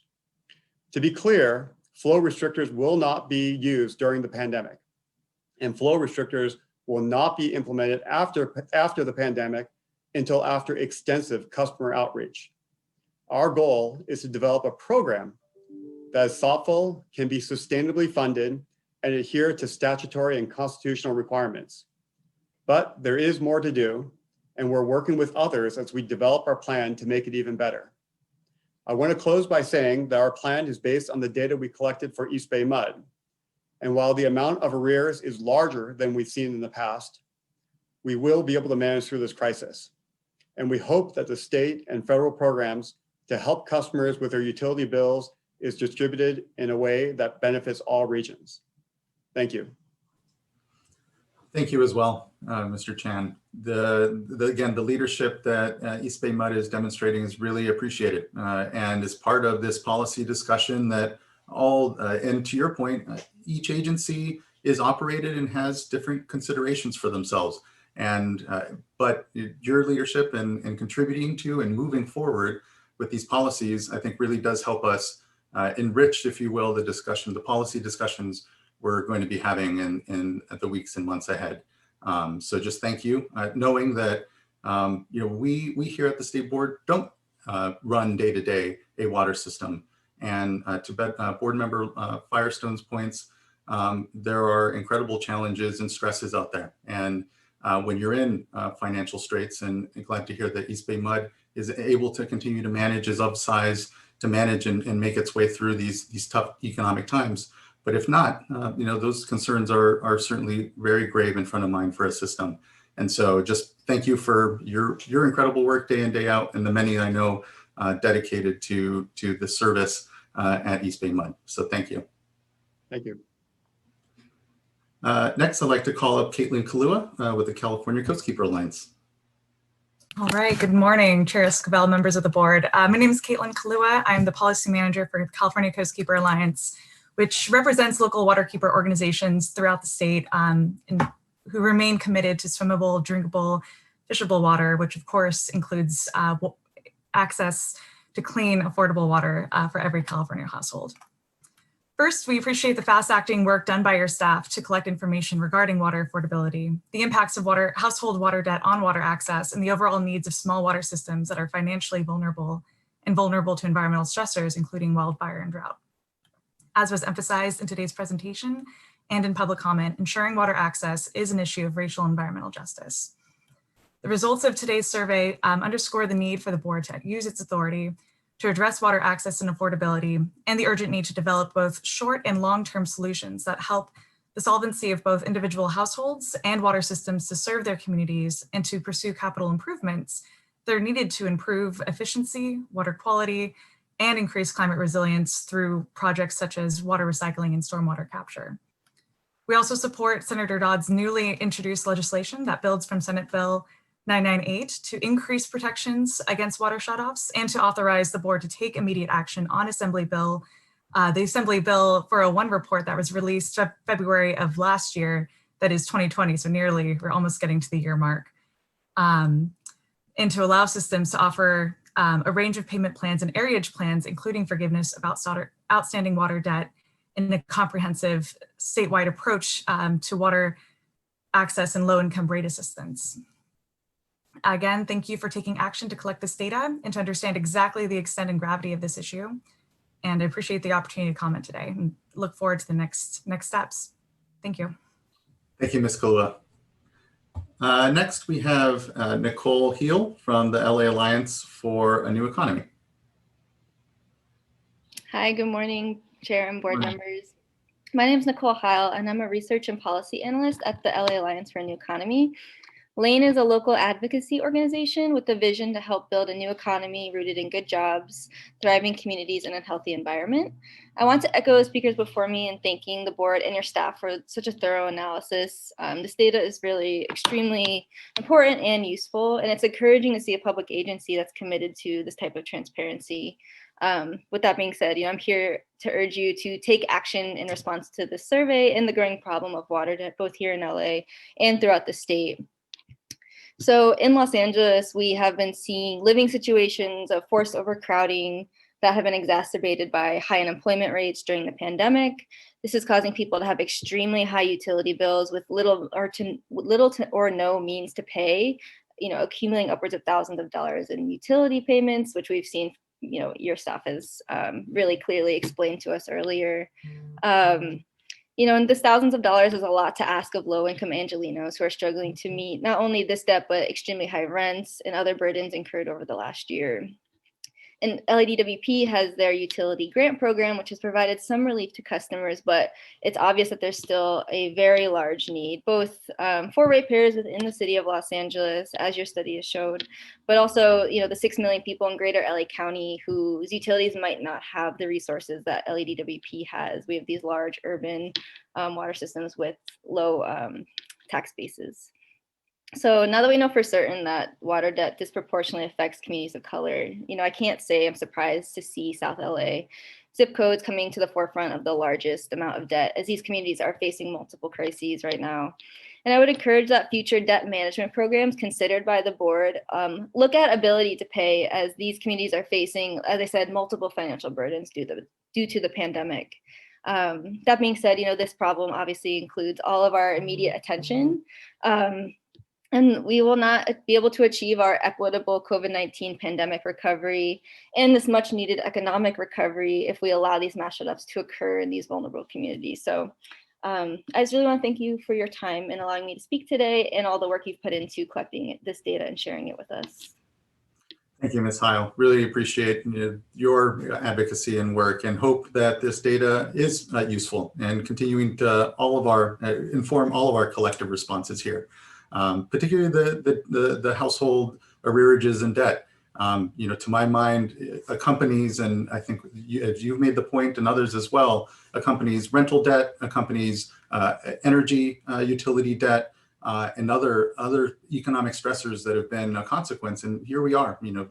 This data really does show in the thick of an economic downturn we haven't seen since the Great Depression, and a very much more complex economic downturn at that. So these data, getting a better granular hold on it, I can only hope will inform what is a better and more effective policy response ultimately for our households and for our communities. Understanding again this cumulative debt that's really accruing at the household level and having these community-wide impacts to services and other dollars that these rate dollars and otherwise would otherwise flow to. So thankful for the space and your leadership and others here, and look forward to further discussion for sure. So thank you. Next, we have Crystal Gonzalez from Clean Water Action. Good morning, Ms. Gonzalez. Good morning, everyone. Good morning, Chair Escobar and board members and staff. Thank you for collecting, this really important data and really bringing awareness of this water debt crisis. Well, I would like to echo a lot of what's already been mentioned, and also say that we look forward to, the next steps and developing these short-term and long-term solutions. So the survey results really confirmed a lot of the concerns that many of us, water and community advocates have had in regards to the shutoffs and water debt, particularly when the moratorium is lifted, and of course the urgent need for action to protect our households and small water systems. I would also like to recognize that, many of the, as we know, many of the livelihoods of, millions of Californians have been, severely impacted by the pandemic on many levels, as we've all mentioned. And I really want to emphasize that interconnectedness that I've been hearing in terms of it's a water affordability issue, but it's also, in regards to housing and healthcare. So anyways, as I was saying, so many have been struggling to pay for basic needs, including water. I would like to echo that this is an issue of racial and economic justice. And I think it's imperative that, our communities, low-income communities and communities of color, have access to drinking water and are able to practice, these precautions to, stay safe and weather this pandemic in terms of, sheltering in place and washing their hands, to name a few. Anyways, and to ensure an equitable COVID recovery, as a lot of folks have mentioned already, we need to, we can't allow this wave of shutoffs to occur. And I would also like to state that Clean Water Action is also in support of Senator Dodd's new legislation for SB 222, and SB 223, sorry, to establish the, further protections against water shutoffs for low-income households, and to authorize that creation of a statewide water low-income rate assistance program. In the summer, I'd just like to mention, referencing back to SB 998 in terms of furthering these protections, we did a PRA, Public Records Act request project, and that we reached out to a number of water systems, and we found the need for, for furthering these protections, and to make sure that this is information that's readily available for customers and residents. And so, and also that a lot of the information that we were asking seemed to be, it was stated that it was, difficult to, or not information that was recorded or kept track of. And so this is something that we've also wanted to know. Anyways, I look forward to working with the board to continue addressing this issue of water debt and small water systems at risk for long-term recovery. Thank you so much for your time. No, thank you so much, Ms. Gonzalez, for your time and your continued leadership and advocacy as well in this space. And just thank you. And thank you for as well highlighting, again, I think for us here on the human right to water, drinking water is certainly always what is most front of mind, but it's that nexus between sanitation as well that is incredibly critical. And the pandemic has really unearthed. It was the root of the moratorium and acknowledging the nexus between access to water just for basic daily hygiene and sanitation purposes, the very foundation of preventative medicine here, particularly in the middle of the pandemic. So glad to do our part in what is and continues to be a comprehensive approach from this administration as to the evolving needs, both economic and policy-wise here in the water space. So thank you for your leadership and comments there as well. So thank you. And last we have up Mr. Michael Claiborne from Leadership Council. Yeah, good morning to the chair and to the board. Really appreciate the opportunity to speak this morning. And I'd start by, I think, echoing everyone who's spoken today and thanking the board and staff for completing this survey. It's really critical information and it's important as we develop policy solutions to this crisis. So thank you. These are stunning numbers. They reflect an urgent need to provide relief to households that are struggling with water and utility debt and to ensure that small water systems in the state can continue to operate. We've been concerned for some time that absent urgent action, we will see a wave of water shutoffs when the moratorium is ultimately lifted. And this data confirms and really exacerbates that fear. At least $1 billion in water and utility debt, a conservative estimate of 155,000 households with over $1,000 in debt, 1.6 million households and nearly 5 million people with an average of $500 in debt. These are really sobering estimates and point to the urgent need for action. Consistent with our experience in advocating for access to safe and affordable drinking water and environmental and social justice, the survey data confirms both that the impacts of this crisis are widespread and that this debt crisis disproportionately impacts people and communities of color. These are the same households and communities that are most impacted by the COVID-19 pandemic itself. We look forward to working with the board to do everything it can to address household debt and ensure that small water systems can continue to operate throughout this crisis and in the long term. We also recognize that the board is not going to be able to respond to a crisis of this magnitude on its own, particularly with respect to household level water and utility debt. The board and stakeholders must be prepared and ready to dig in and work with the Biden administration, the governor, the state legislature, and stakeholders to secure policy change and funding to provide water debt relief and water shutoff protections to struggling families and households. I'd first note that Senator Dodd introduced SB 222 and 223 on Friday to establish a water affordability and crisis assistance program and to extend and strengthen the water shutoff protections established in SB 998. These bills are urgently needed to ensure that people can afford to pay for their water bills, catch back up when they fall behind, and avoid water shutoffs. We look forward to working with the author and stakeholders to ensure their passage. Additionally, the funding for emergency water affordability programs provided by Congress in the December COVID relief package need to be used quickly and equitably. We're also heartened to see the Biden administration is proposing to allocate significantly more funding for water and utility debt and affordability in the next relief package. Access to safe and affordable drinking water is a human right, and these survey results demand urgent action to secure and realize that right during and after the pandemic. We echo others that have spoken today in stating that we're ready and willing to work collaboratively with stakeholders and this board to address this crisis, and appreciate the time. Thank you very much. And thank you for the good early thought on how we can start to tee up what is going to be a significant policy discussion, I think, here a bit. But thankful that there is a continuum of effort here. Again, as I think we've noted, between the needs analysis and the Safe and Affordable Fund and the SAFER program at large, and the work that we were doing in that space. But this just adds a layer of magnitude, as I think Darren indicated. You know, this wasn't something that we were really we could have planned for or did in some of our discussions. So just thank you.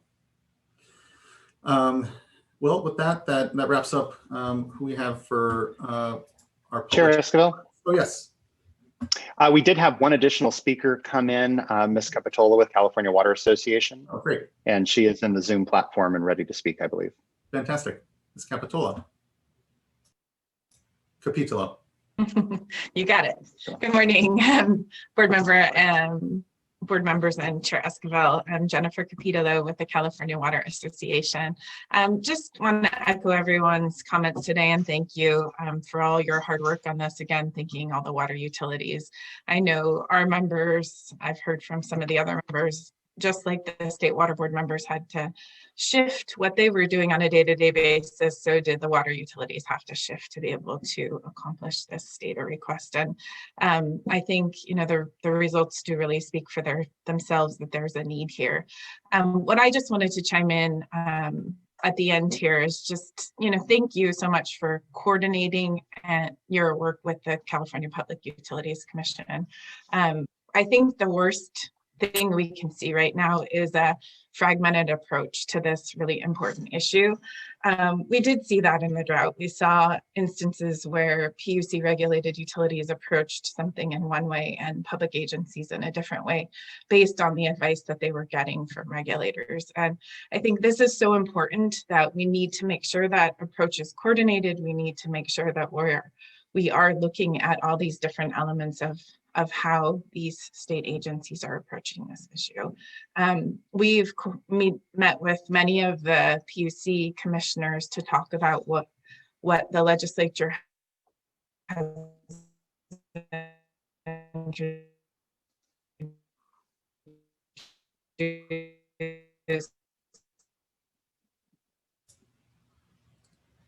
Sorry, Ms. Capitolo, I think your internet connection is unstable on us. That We'll is come back not here. available. But I think this data now allows us to take that relationship to the next step of, you know, we have this data. I apologize, Ms. Capitolo. Now, what do we do with it? How do we coordinate this public policy to secure funding? Oh, it's okay. I think you were kind of cutting out. I think at this point your video is stopped on us. Yes, we can here and there. You were definitely cutting out. Yeah, and what I've done, Chair Esquivel, is we've gone ahead and stopped Ms. Capitolo's video so that she can just come through via audio, which should help a little bit with the connection. I'm back. So Ms. Capitolo, if you want to try again, and I'm going to go ahead and turn off your video because that should help with the connection a little bit, and we'll leave it off. Thanks. I did that. Great. Well, I'm not sure where I cut off, but I think my plea is just for coordination on this issue. I think the Public Utilities Commission is doing some really good work around affordability. They have also done some work looking at low-income issues statewide and how we approach that. I know the State Water Board is also doing some important work as well on affordability and addressing issues for low-income individuals.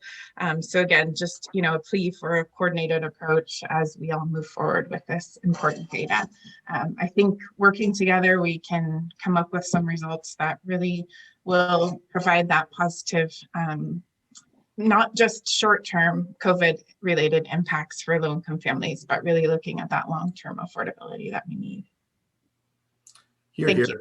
Yeah, thank you. Thank you for your good comment. And yeah, it was just about there that there was some cutting off, but we were getting good bits on it, and that was a good summary there. The coordination is going to be key here. I often reflect on the fact that whether it's a private water system that services your home, whether it's a municipal system, whether it's a special district or perhaps it's actually an irrigation district that has an arm of service.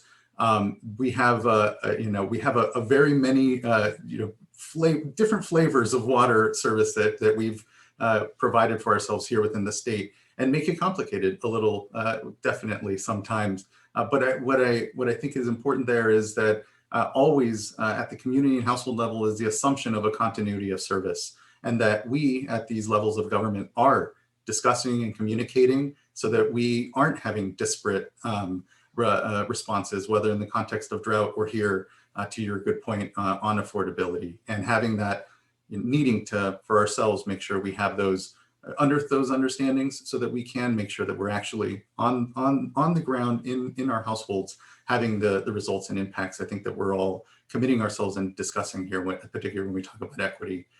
So thank you for those very good comments. Okay, well, I think that now we are done with our public comment cards, and thank you for everybody who, again, has contributed prior to this moment and here even in the discussion today. It's been an exemplary effort, and just really appreciate and hope to carry that goodwill into what are difficult now policy discussions as to how do we respond. And I think to Ms. Tuck's point and others, certainly it's that continuum from the federal, state, and local level of response here. And again, the sort of the continuity of that response is something that I think we all assume we need to make sure that but takes the work of discussion to figure out and ensure we're all on the same page around. That being said, fellow board members, please, thoughts and further discussion as well, even for some further direction perhaps. But I know for myself, this is a lot of information, taking it in, and currently looking forward to definitely the policy discussions that will be had after. But again, please, I open the floor to my fellow board colleagues. I'll add,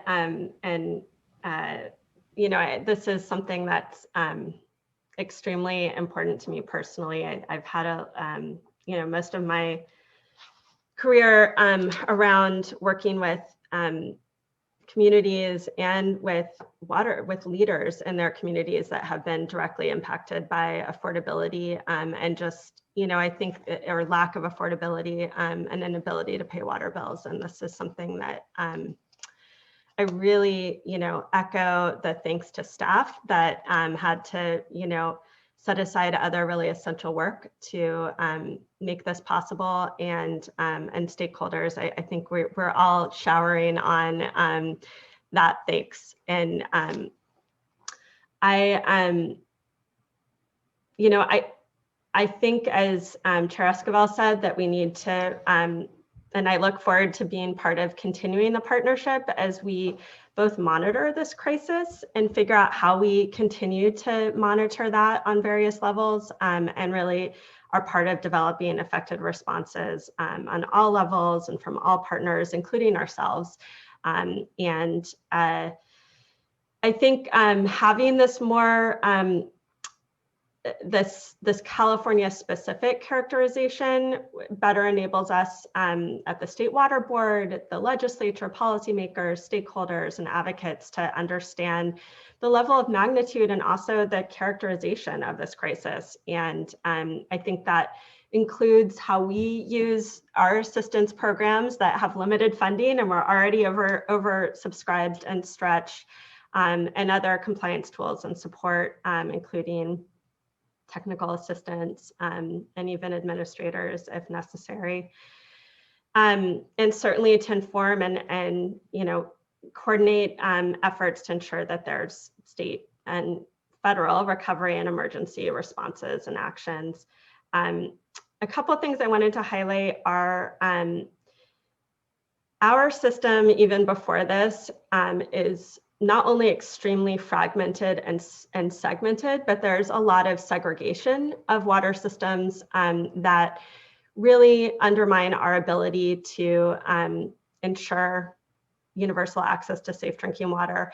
And so as we're looking at the potential responses that are happening at, both through the State Water Board, but locally and with partners, looking at how financial and technical assistance and partnerships can support, especially through consolidation and managerial consolidation, support more resilient systems. And I just will note, I think we are all looking at where this is effective in building resilience and improving affordability.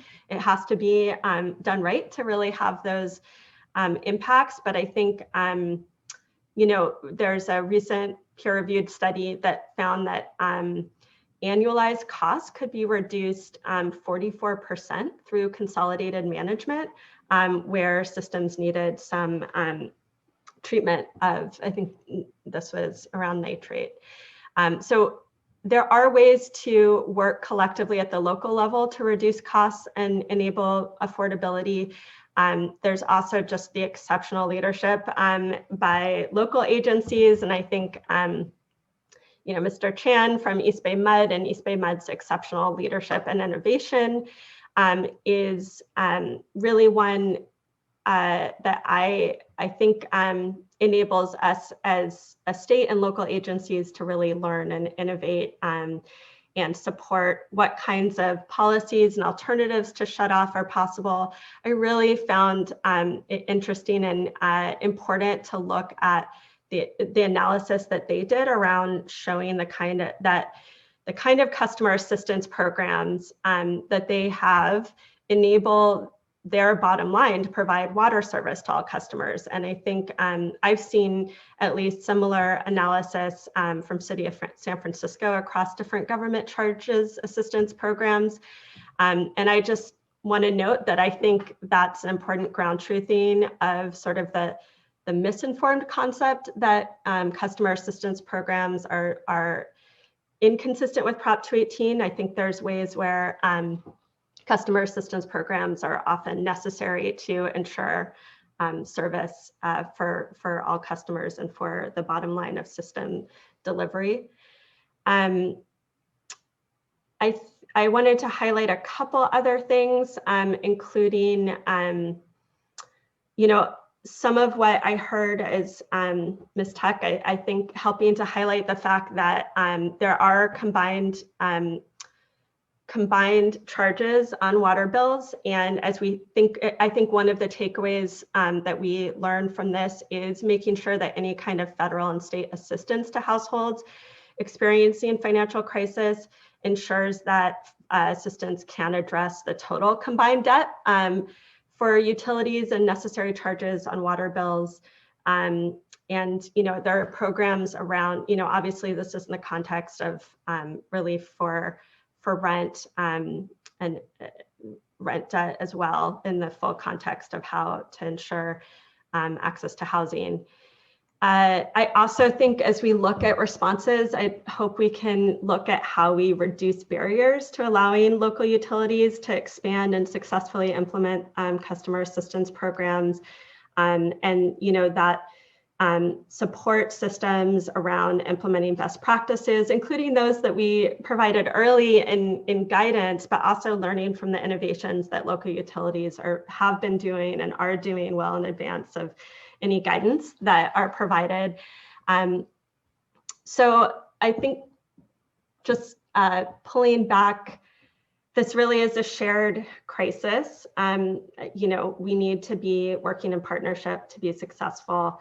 And we need to be working in a way that reduces racial disparities and builds resilience of water service in the state as we roll up our sleeves and figure out next steps. So thanks again for all of the leadership and partnership and attention, which I think is fundamental to the purview and mission of this board, and appreciate the time. Thank you so much, board member, for a really good comment, and look forward to the further discussion here. Others? Thank you. I'll add my thanks to the staff, but also to all the stakeholders who participated and helped generate this information. It is somber. I don't think it was a surprise, but it is one thing to know instinctively that we have a problem, and to actually have the data is something that will be very important in our discussion. And I, second and support all the comments about collaborating and coordinating with other agencies, working with our stakeholders, pursuing, at the state as well as federal level assistance in order to rise up and meet these needs. I would just add one more thing from my perspective. I think we've seen, particularly over the past few months, if not years, that words matter. The words we use matter. And when I look at the data that the staff, has presented and will be releasing today, how that data is conveyed will matter. Yes, we have a problem. But, as we've heard today, there's a lot of people trying to work together in order to solve this problem. So a water shut off after the moratorium is lifted is one potential worst case scenario, but it is not the only scenario. And there is strong commitment from us, from the water agencies that we've heard from today, from the Newsom administration, and I believe from the incoming Biden administration, to help communities at need, to provide the support necessary to see through this together and rise up and become better for all of this. And so I would encourage all of us, all of our stakeholders, in communicating with our constituents to be careful with the words we use, not to undermine the gravity of the situation, but to assure folks that their water is not going to be shut off, that we know of, immediately, that this is not something that is for sure is going to happen. It is something that we are aware of, we're keeping an eye on, and that we will work collaboratively together to make sure that public health is protected, that water as a human right is available to all of our citizens. So I'll just leave it at that for now, but I think we've all learned over the past few months and years about how important it is that we communicate things in a fair, objective, and collaborative manner. Here. Thank you, board member. I don't want to take up much time, but just want to really thank everyone for the comments and staff. I know that this was a big job, and just really think that the way you handled it turned out well. I'm glad we didn't have to issue an order, and just want to align myself with the comments that board member Dodek just made. So thank you very much. If I could also echo all the excellent comments provided by other board members and stakeholders throughout this morning. It's really has been an eye-opening and humbling amount of information that we've received, just to even fathom the amount of household debt just associated with water utilities in the state is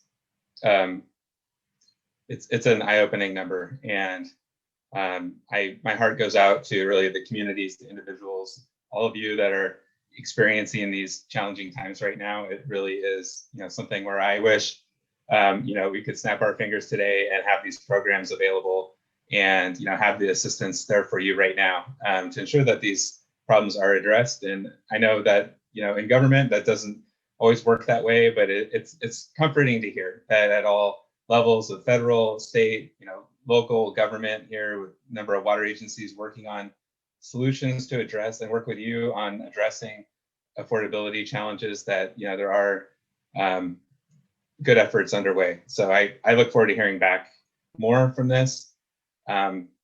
Just a couple of things, just with regard to the ongoing monitoring piece that Board Member Firestone flagged, and a number of instances today where there's been discussion about how this data really already dates back to October 2020, and now we're nearing the tail end of January 2021.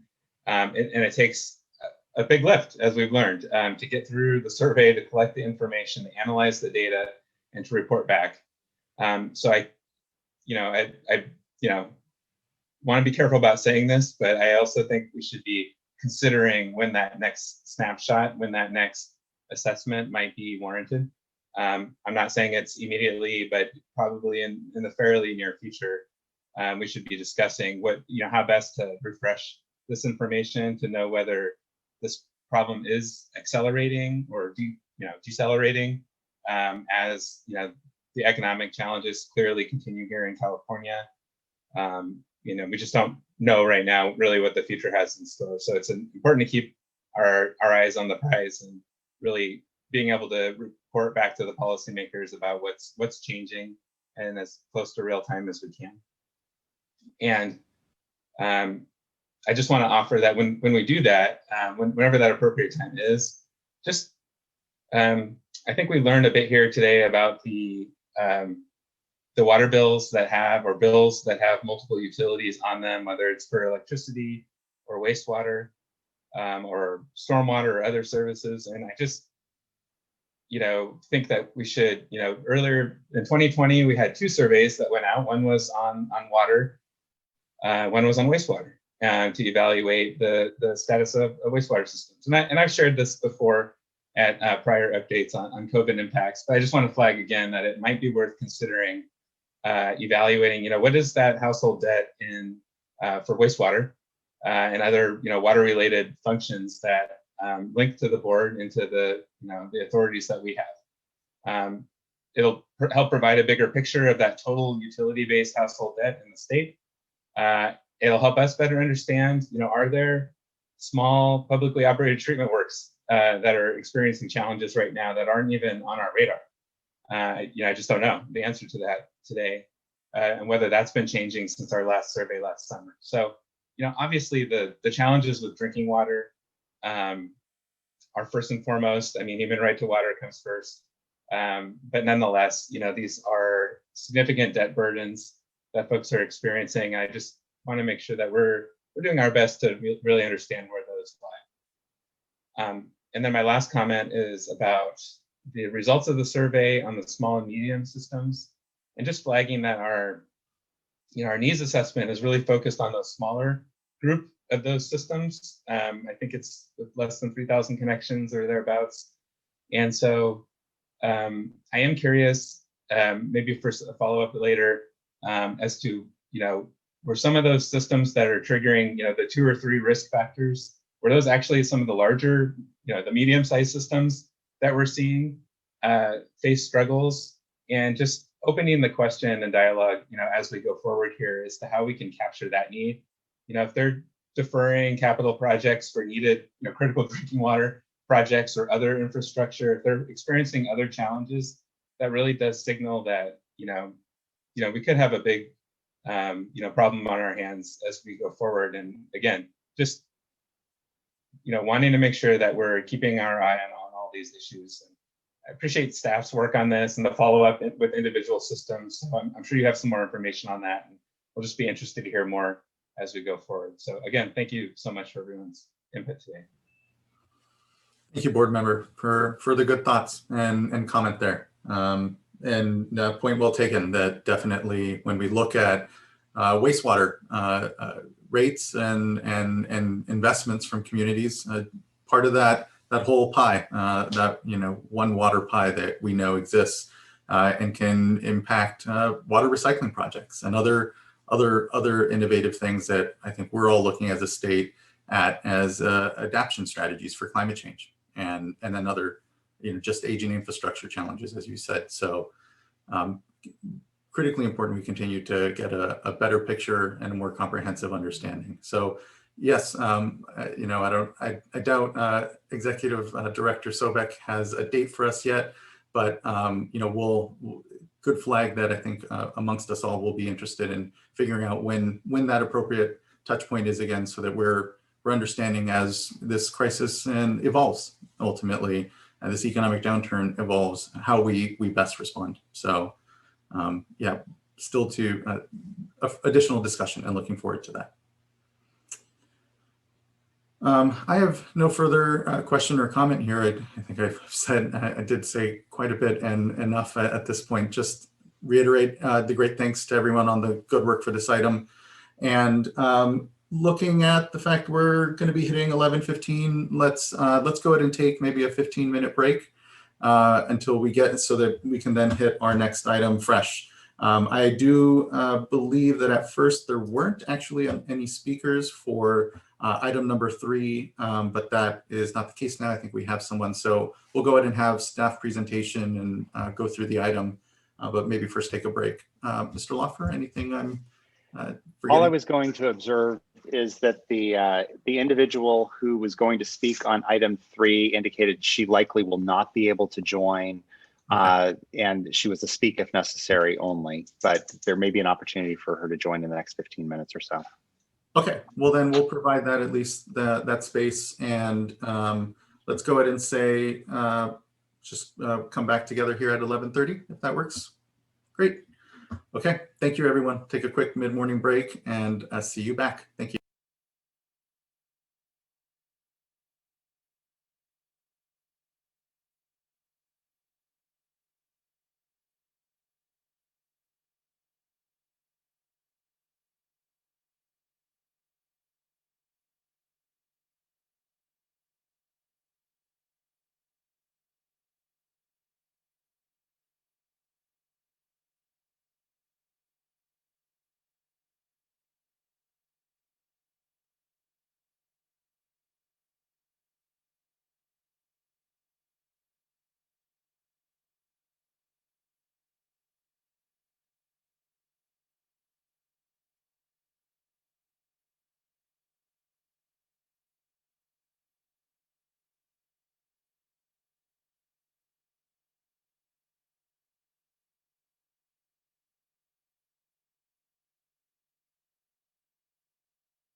Okay, I think we can start to gather back here.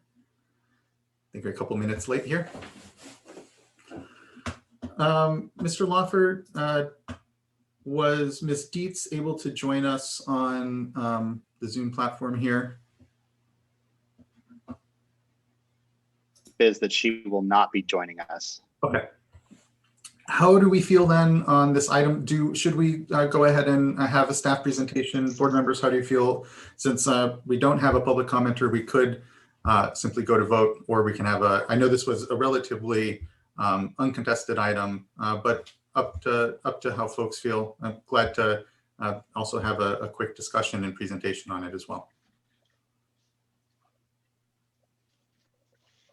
I would offer that it, as in my review, as a fairly non-controversial transition from the old recycled water landscape irrigation permit to the new one, and there's actually no permittees left in that older permit. So I would be prepared to move to adopt, unless another board member wants a presentation.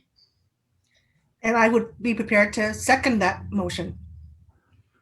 Well, then let's take advantage of that preparedness, and I'll entertain a motion. All right, I'll move to adopt the order under item 3. I will second. Great, thank you, Ms. Townsend. Can you please call the roll call vote? Certainly. Board Member McGuire, Aye. Board Member Dodek, Aye. Board Member Firestone, Aye. Vice Chair Diadamo, Aye. Chair Esquivel. Aye. Thank you. Thank you as well. It carries, and item number 3 is adopted. And just appreciate everyone's good work. It was a sunsetting of a previous permit and order. So just thank you, everyone. That takes us then to our informational items here. The last couple items, beginning with board member reports. Item number 4. Any board members would like to offer up a report? I need to pull up remind myself what I did these last 2 weeks.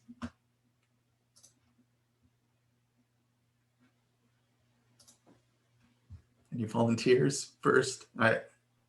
In my slow race to open my calendar. I can go. I don't have much to report. I am just haven't wanted to mention that I'm going to be doing a keynote for the Water Law Symposium at the end of this month on the 30th.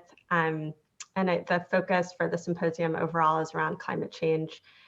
And it's a great annual conference around water law that California water law that I know has been a great opportunity in the past to bring folks together.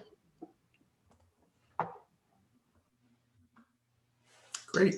I'll provide my report, and that is last Thursday I attended the Los Angeles Regional Board meeting in my duties as liaison, and they took a little bit of a different approach to that meeting. Usually this year around this time they have what they'll call a retreat, but really what they use is their planning time to look at the calendar year and getting ready for the next fiscal year, and the types of goals and initiatives that are critical priorities for the Los Angeles board. This year, they continued a conversation that was started last year with regard to racial equity. And they actually had a full day racial equity symposium last week, which was just really fantastic to see how committed and all in that regional board is in addressing these issues that have really come to the forefront. Yeah, we've heard quite a bit about this even this morning on the COVID financial impacts issue, but just last year with all of the unrest that we experienced. So I'm really encouraged by what the LA Regional Board is doing. It was recorded, so you're all, feel free to watch it at your leisure. They had a number of speakers in the morning, and they got into a more substantive discussion on the racial equity initiative and some of the regional board's initiatives later in the afternoon. And so I just, I bring this up because I often find that the Los Angeles board is spearheading efforts, along so many critical lines, and this is no exception. And so I do look forward to hearing more from our staff on the racial equity initiative and the progress that we've been making over the last few months. It's been a little bit quiet, and so I'm curious to hear how that's been going. I'm looking forward to continuing to engage. I know the LA board has been going through multiple hour training sessions with their staff on, whether it's implicit bias or, other issues to really make sure that they're trained up and, thinking about racial inequities in their day-to-day activities. And I know we're doing much of the same. And so, for me, it's just a matter of getting that report out and, thinking about as a board member, how are we doing? So just wanted to mention that today. So thanks. That's all. Yeah, thank you for that, board member. And we just note, actually, our racial equity initiative is water boards wide. So it's less that it's sort of a state board discussion and then the regional boards are having them. And that regional board event was actually informed by and part of the continuum of discussion on the effort writ large. But to your point, hearing where we are on that larger effort, I think would be good to have an update on soon. So thank you for highlighting that. I'll just add that, last Friday, actually, I participated in what is the Environmental Policy Innovation Center, a nonprofit group, EPIC, pulled together a water data prize around consumer confidence reports.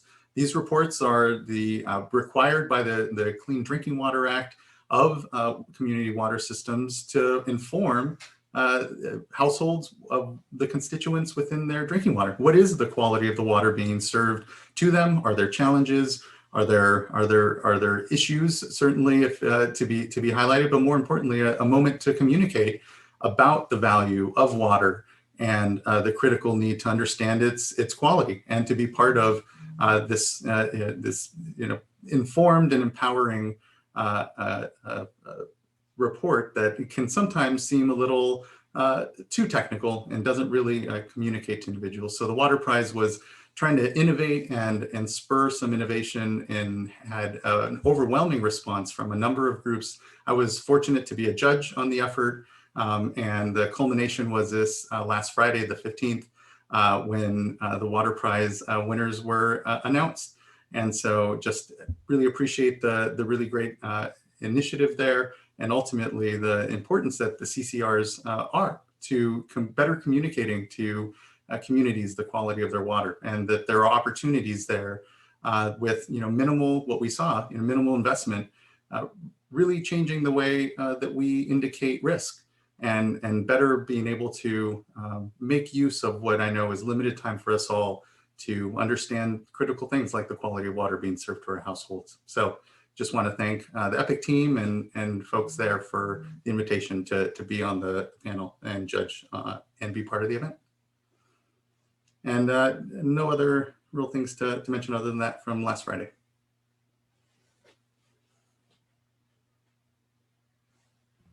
I don't have anything to report. Thank you. All right. Thank you, Vice Chair. And thank you, board member, then as well. And that'll wrap up board member reports and leaves us with our executive director report. Ms. Sobek, good to see you. Good morning, board members. I don't have anything other than what was submitted in my report, unless you all have any questions for me. I don't know if board members did or have anything further, but just thank you as always for what is a comprehensive view of the many things going on at the board. And so thank you for the good work on it. That's all I have. Yeah, I'll just thanks for it. I mean, it's reflective of a huge amount of progress on so many things across the water boards. But things that stood out to me in particular were around division of water rights, accelerating through a lot of processes that I know we're putting a lot of effort into accelerating and addressing some of the backlog there. And certainly within the SAFER program, and just appreciate all of the breakdowns. There's, it's always good to celebrate the 3 systems that came off the human right to water list. Hoping to see a lot more of that over time, sooner rather than later. And also just seeing that there's unfortunately, additional ones going on already. And I think we'll expect to see some of that, as we look at the needs assessment, have a sense of the expanded need, just like we saw in our information item today. But really appreciate the report. I find it super informative and just a good reflection of the huge workload and things that we're doing across the water board. So thanks. Yeah, I'll add to that. Really awesome report. And in fact, I learned some new things today when I was reviewing the report that I wasn't aware of. And the one that I wanted to mention is on the first page, which is with regard to the COVID-19 wastewater surveillance program that we've entered into partnership with CDPH, California Department of Public Health, on to sample some of the larger wastewater discharges over the next 6 months to evaluate the potential for using that data to identify potential new COVID outbreaks. And so I know this was a hope over the past year as the science has emerged and we've continued to better understand that there is a correlation between wastewater effluent quality and presence of COVID in that effluent versus outbreaks and how those have been occurring. So I was really happy to see this report and really glad that staff's been able to work with collaboratively with CDPH to move the ball forward there and really just using all the tools that we have available to help better understand what we're dealing with in our communities, I think just is really commendable. So just wanted to highlight that piece. Thank you for that, board member. Really good highlight there. And again, I think the nexus between sanitation is such a strong one for us here, and sometimes doesn't get as much attention as the drinking water side, but just as critical. So thank you for that. Well, thank you, Ms. Sobek. I guess we'll let you off the hook for now, and appreciate your good work. And with that, it brings us to the end of our agenda. And so just again, want to thank everyone for the great morning here. Tomorrow, again, we will be starting at 11 a.m., not at 9 a.m. So please, everyone, do enjoy the peaceful transfer of power and the inauguration tomorrow morning. Anything else, Mr. Loffer, I'm missing before I go ahead and adjourn us all? Oh, everything's good to go. Our recess can commence, and then we will begin at 11 a.m. tomorrow. All right. Yes, non-adjournment, recess, and we'll see everyone tomorrow at 11 a.m. Thank you very much. Have a good rest of your day. See you tomorrow.